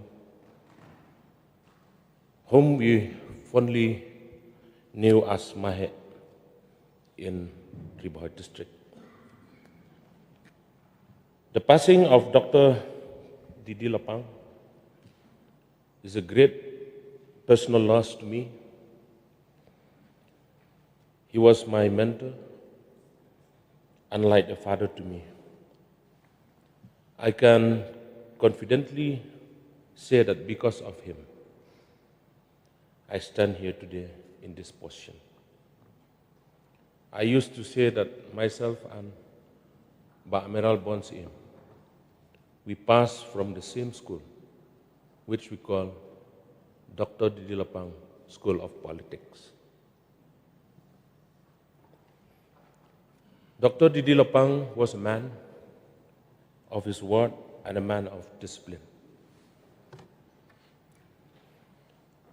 At 7 o'clock every morning, he would be in his office at his residence, dressed impeccably in three-piece suit and necktie. He was extremely punctual and never missed the time fixed for any program. In fact, he would always arrive before time. Sometimes when we reached 10 or 15 minutes early, he would ask the driver to slow down so that he would not arrive too early. When he first appointed me as his personal assistant, I remember he told me, "Charles,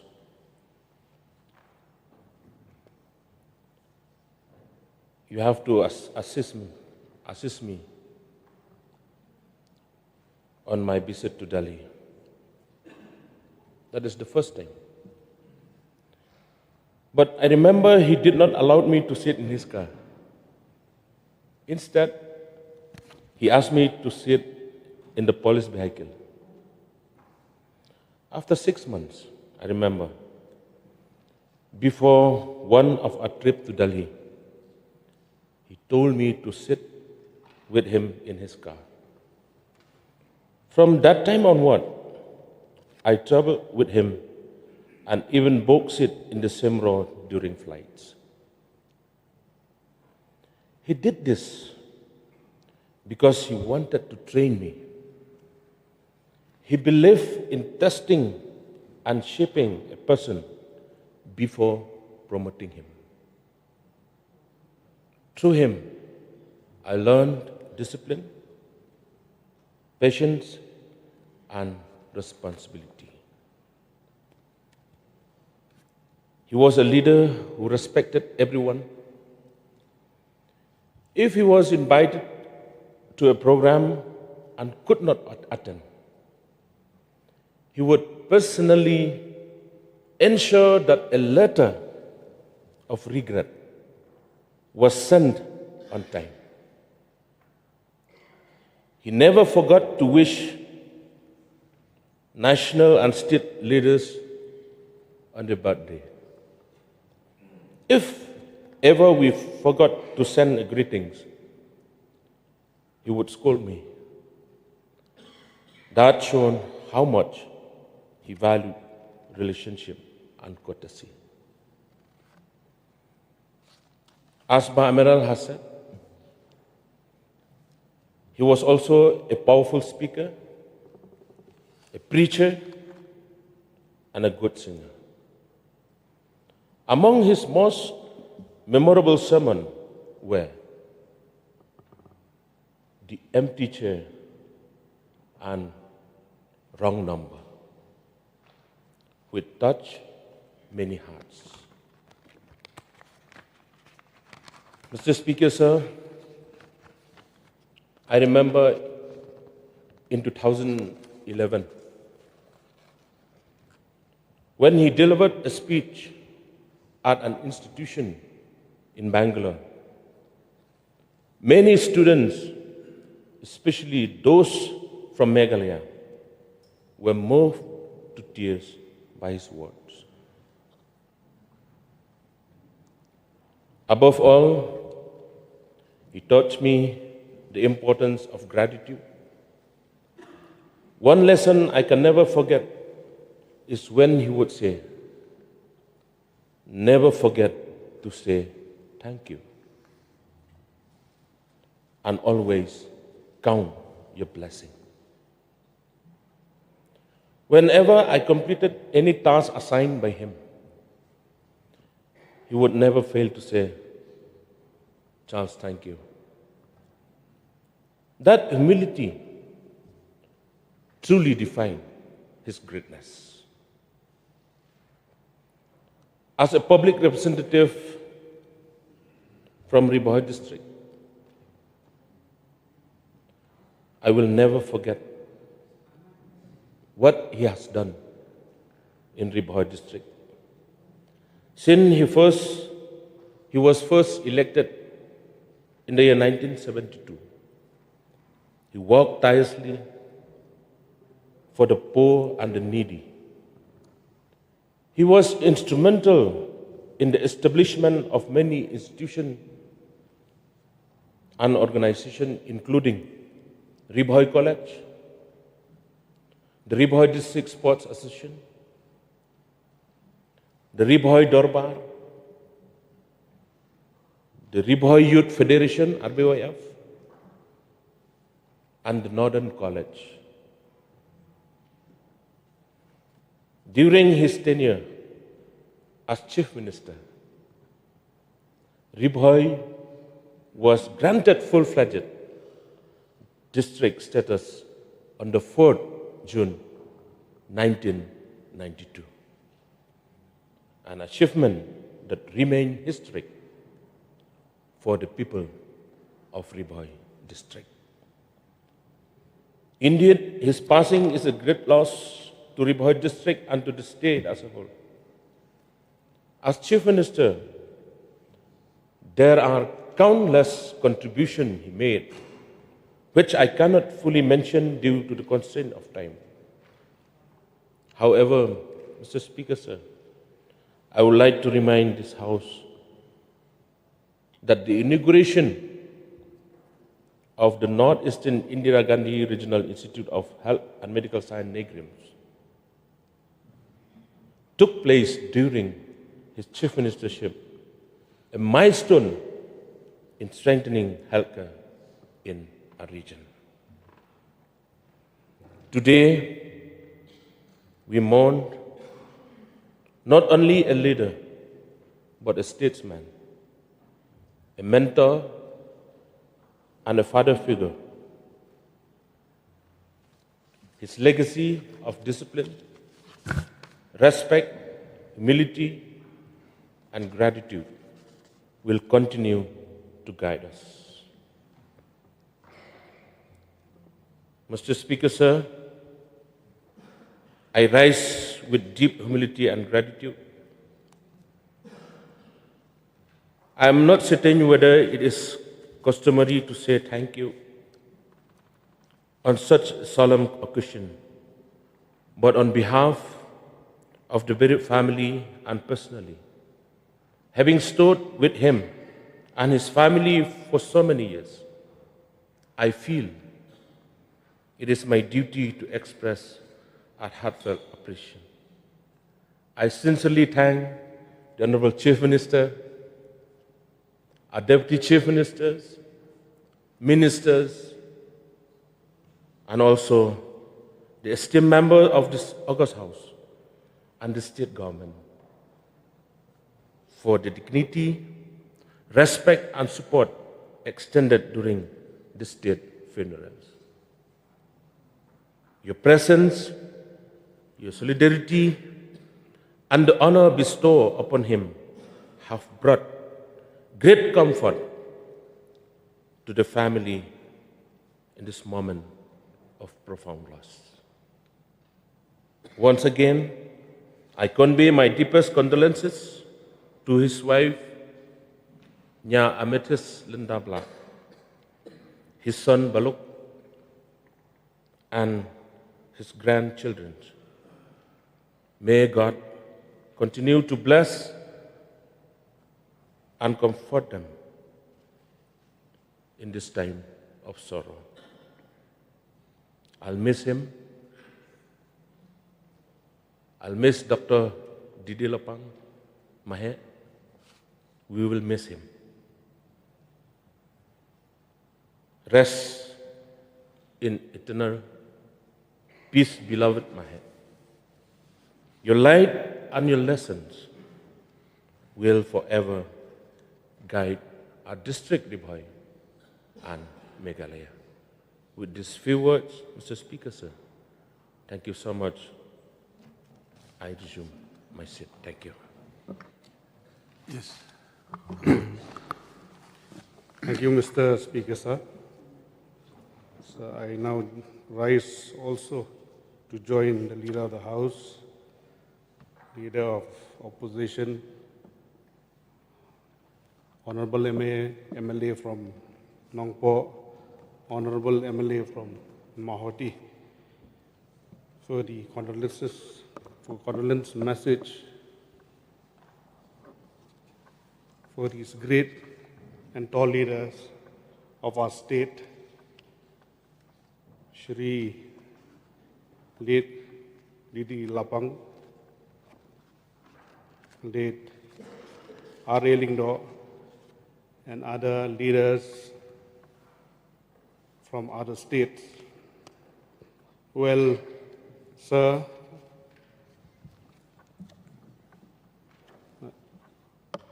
to speak on Sir late Didi Lapang, many have spoken, have paid their condolences. But from my side, being very young, I used to follow my uncle, late H.D.R. Lingdo, going to his residence, heard so much about him. He is also one of the person who has really motivated me to join politics. I will not be talking much about him, but just a condolence message to his family and also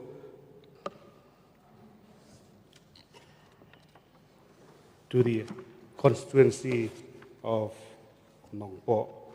Well, I would like to speak most now is my condolence message for late R.A. Lingdo. I was unfortunate to give my condolence message for my late uncle H.D.R. Lingdo because we had the by-election.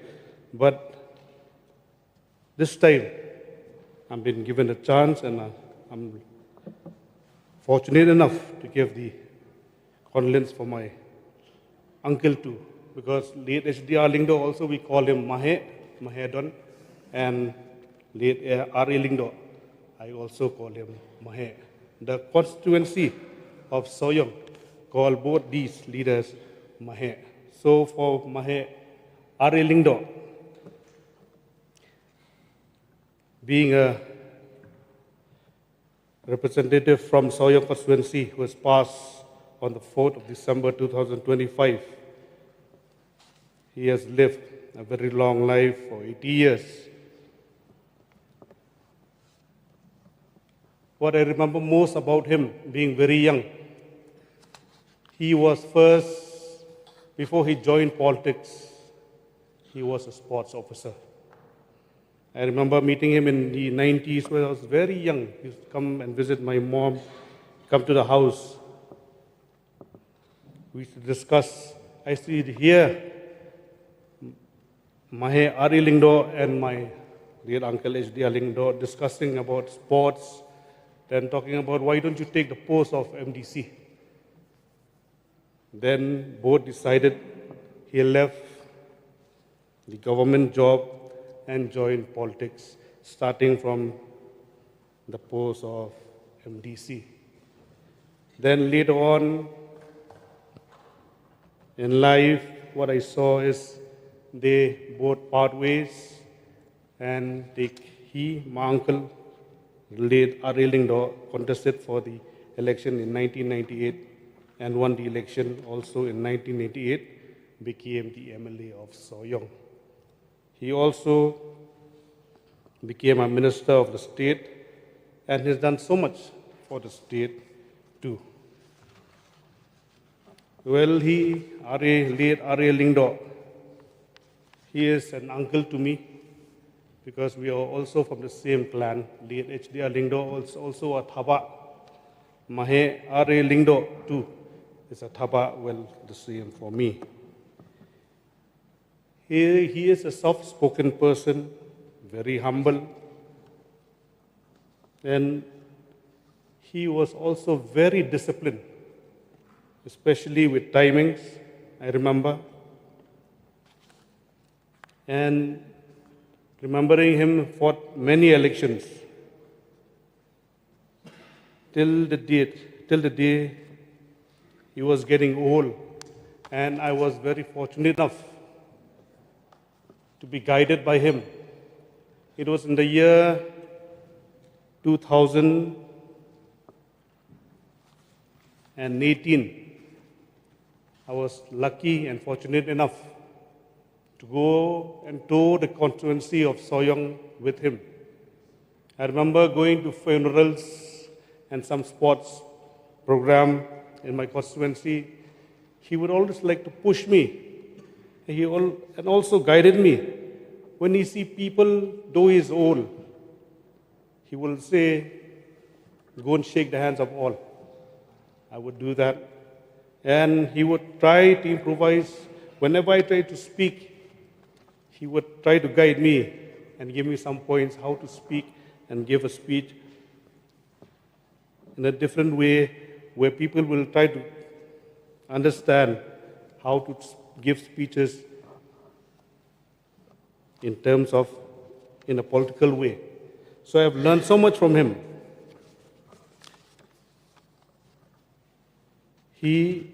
What I remember most about him is his big heart, his love for the people.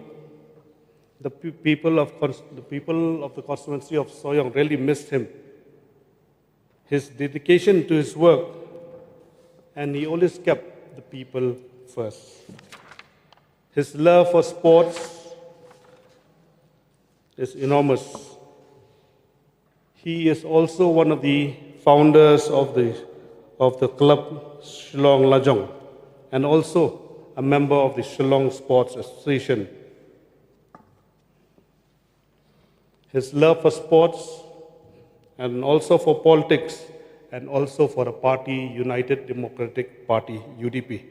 He is also the General Secretary of the party till the day he retired from politics.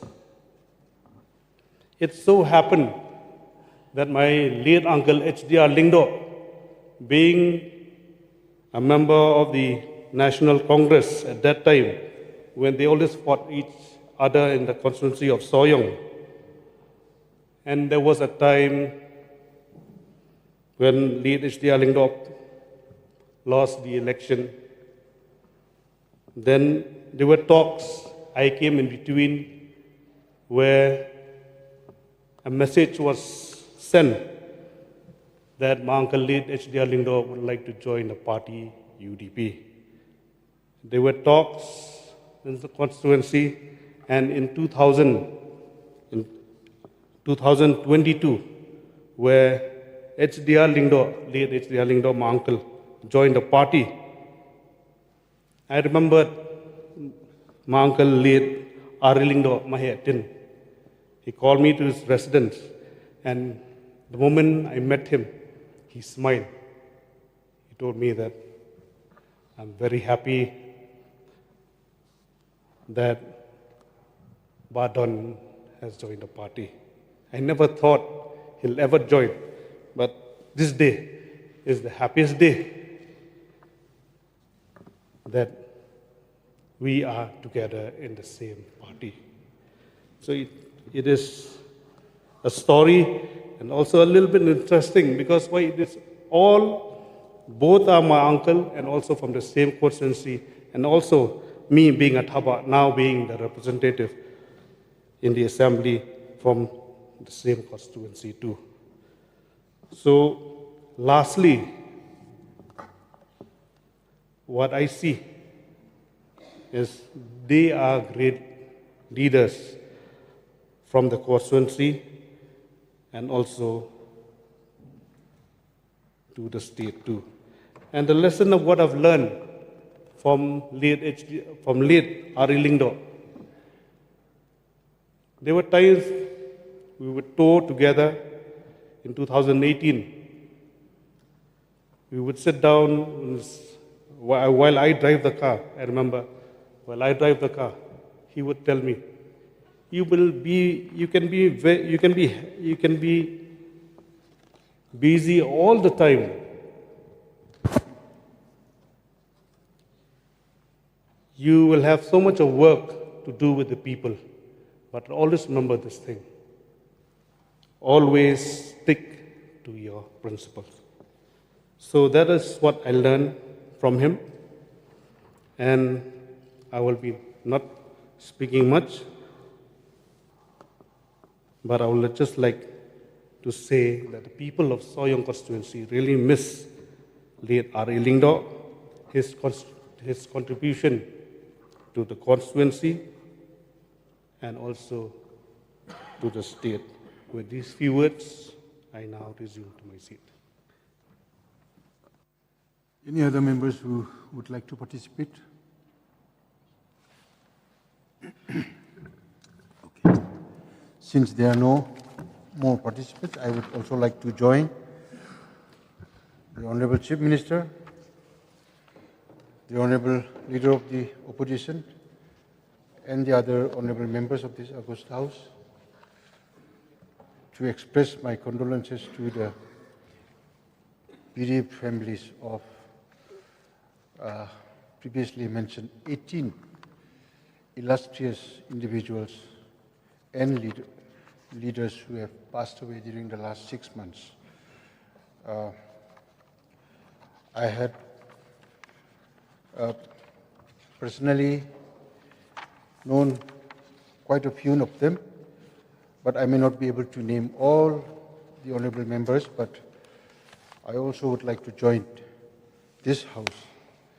And especially I would like to mention late Dr. D.D. Lapang,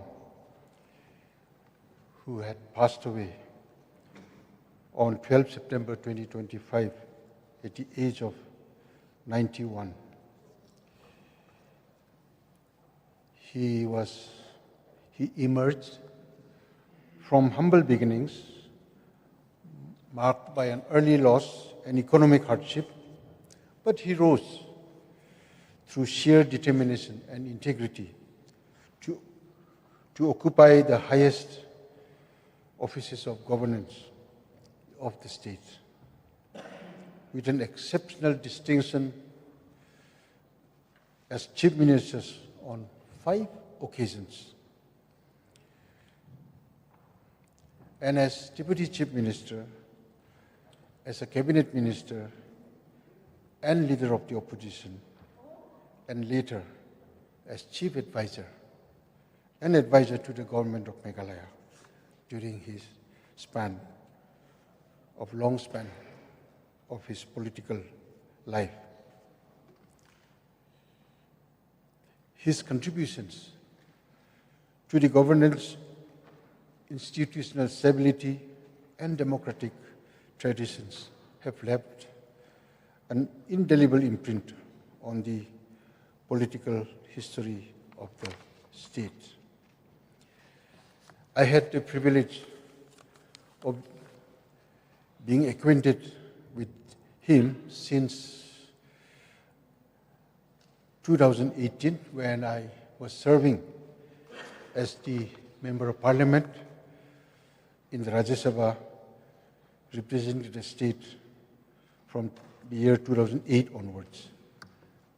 And I met him numerous times in Delhi and in Shillong, and sometimes at the residence of our late leader, P.A. Sangma.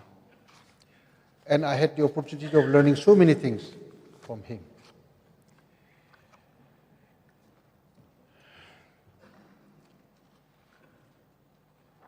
A man of deep faith and moral conviction, Dr. Lapang was a devout Christian whose spiritual grounding informed his public conduct, marked by humility, compassion, and a strong sense of service.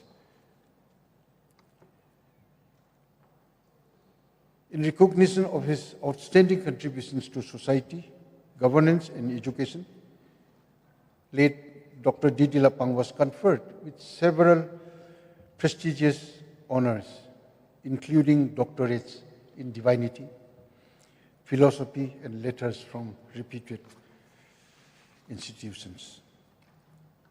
I had the opportunity of visiting his house just about a week before he passed away, and meeting him and his family and his granddaughter. He could not speak, but he was acknowledging my visit and trying to communicate his appreciation that I had come to pay my respects and visit during his last hours and last days of his life. And maybe I was of the few people who I had the opportunity of getting the information from Honorable Member Charles Magner that he had passed away just a few minutes ago. But I could not attend his funeral because I was engaged I had engagements outside the state. Dr. Lapang is survived by his wife, Mrs. Amethyst Pla, and his son and grandchildren.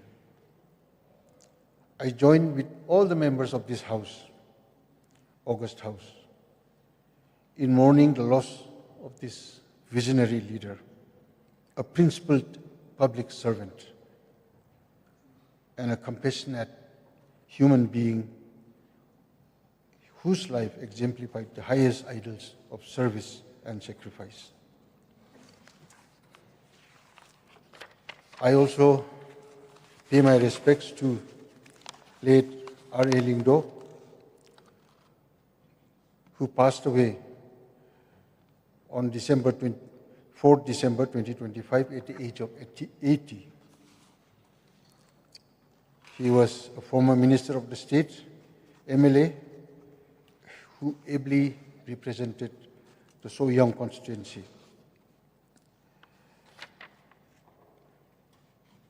Mr. R.A. Lingdo, late R.A. Lingdo, will be fondly remembered for his unflinching dedication to public service, his enduring contributions to sports and community development. And I would also like to place on record our sincere and deep appreciation for the valuable contributions of late R.A. Lingdo to the people of our state, Meghalaya. I would like to mention other leaders. Late P.P. Tangchan from Kerala Legislative Assembly, late Giriraj Prasad Tiwari, a former Speaker of Rajasthan Legislative Assembly, late Ravi Naik, former Chief Minister of Goa, late Yogendra Makwana, former Union Minister from Gujarat, late Mainul Haq, member of the West Bengal Legislative Assembly, late H.Y. Meti, a senior leader and 5-time member of Karnataka Legislative Assembly, late Sudhakar Singh, former member of the Uttar Pradesh Legislative Assembly, late Diwakar Bhatt, former member of Uttarakhand Legislative Assembly, late Sri Prakash Jaiswal, former member of Parliament and Union Minister from Uttar Pradesh, late Ram Vilas Vedanti, former member of Parliament from Madhya Pradesh, late Biswa Bandhu Des, who was my contemporary and was Speaker of Tripura Legislative Assembly, who passed away on 26 December at the age of 72. Late Suresh Khalmadi, former Union Minister from Maharashtra, who passed away on 6th January 2026 at the age of 81. I also had the privilege of meeting him several times during my time at the Parliament. He was also the Member of Parliament, Rajya Sabha, when I was serving in the same capacity during the year 2009. I also remember late N. Sundaram, former member of Tamil Nadu Legislative Assembly.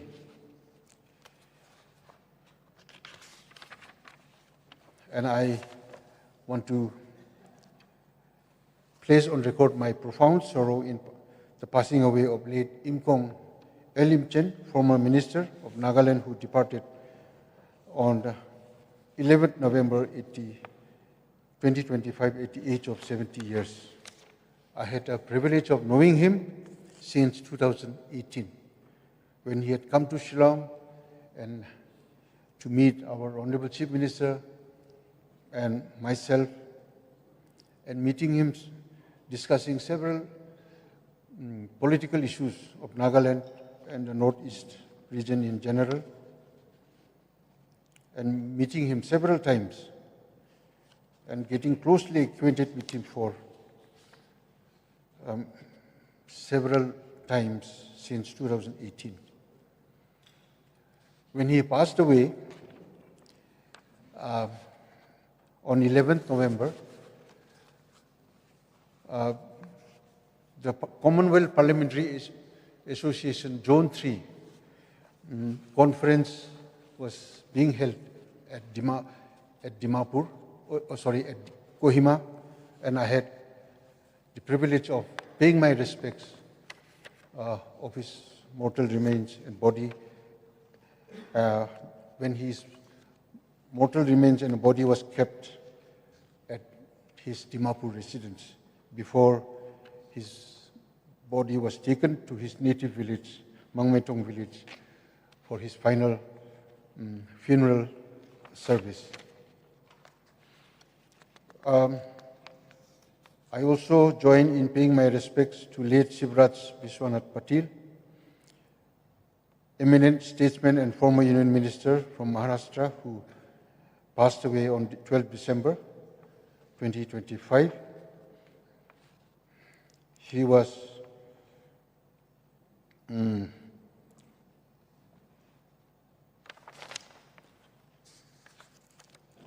also the Speaker of the Lok Sabha for quite some time. And I pay my respects to Ajit Anantrao Pawar, who passed away on 28 January 2026. I also had the privilege of getting acquainted with him when I was elected as Member of Parliament Rajya Sabha to represent the state of Meghalaya in 2008 on NCP party ticket. Mr. Sharad Pawar had organized a welcome dinner in Delhi, and Ajit Pawar also attended that meeting, and he congratulated me. And ever since, whenever I was in Delhi, I used to meet him on several occasions. But I could not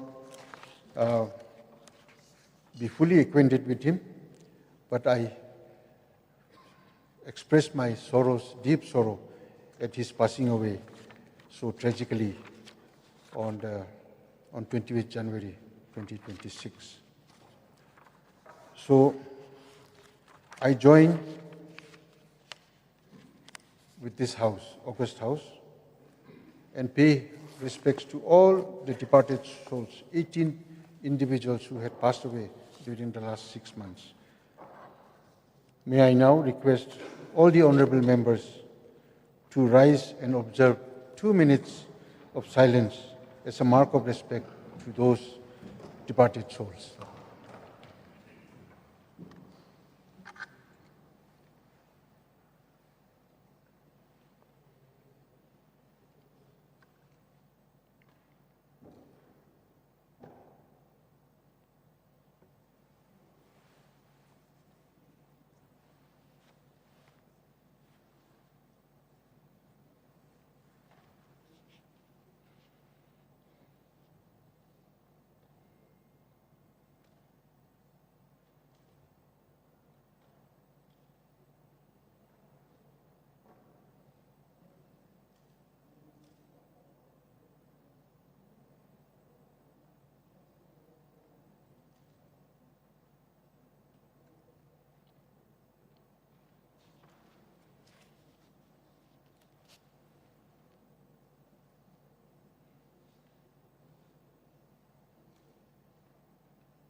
You may be seated, please.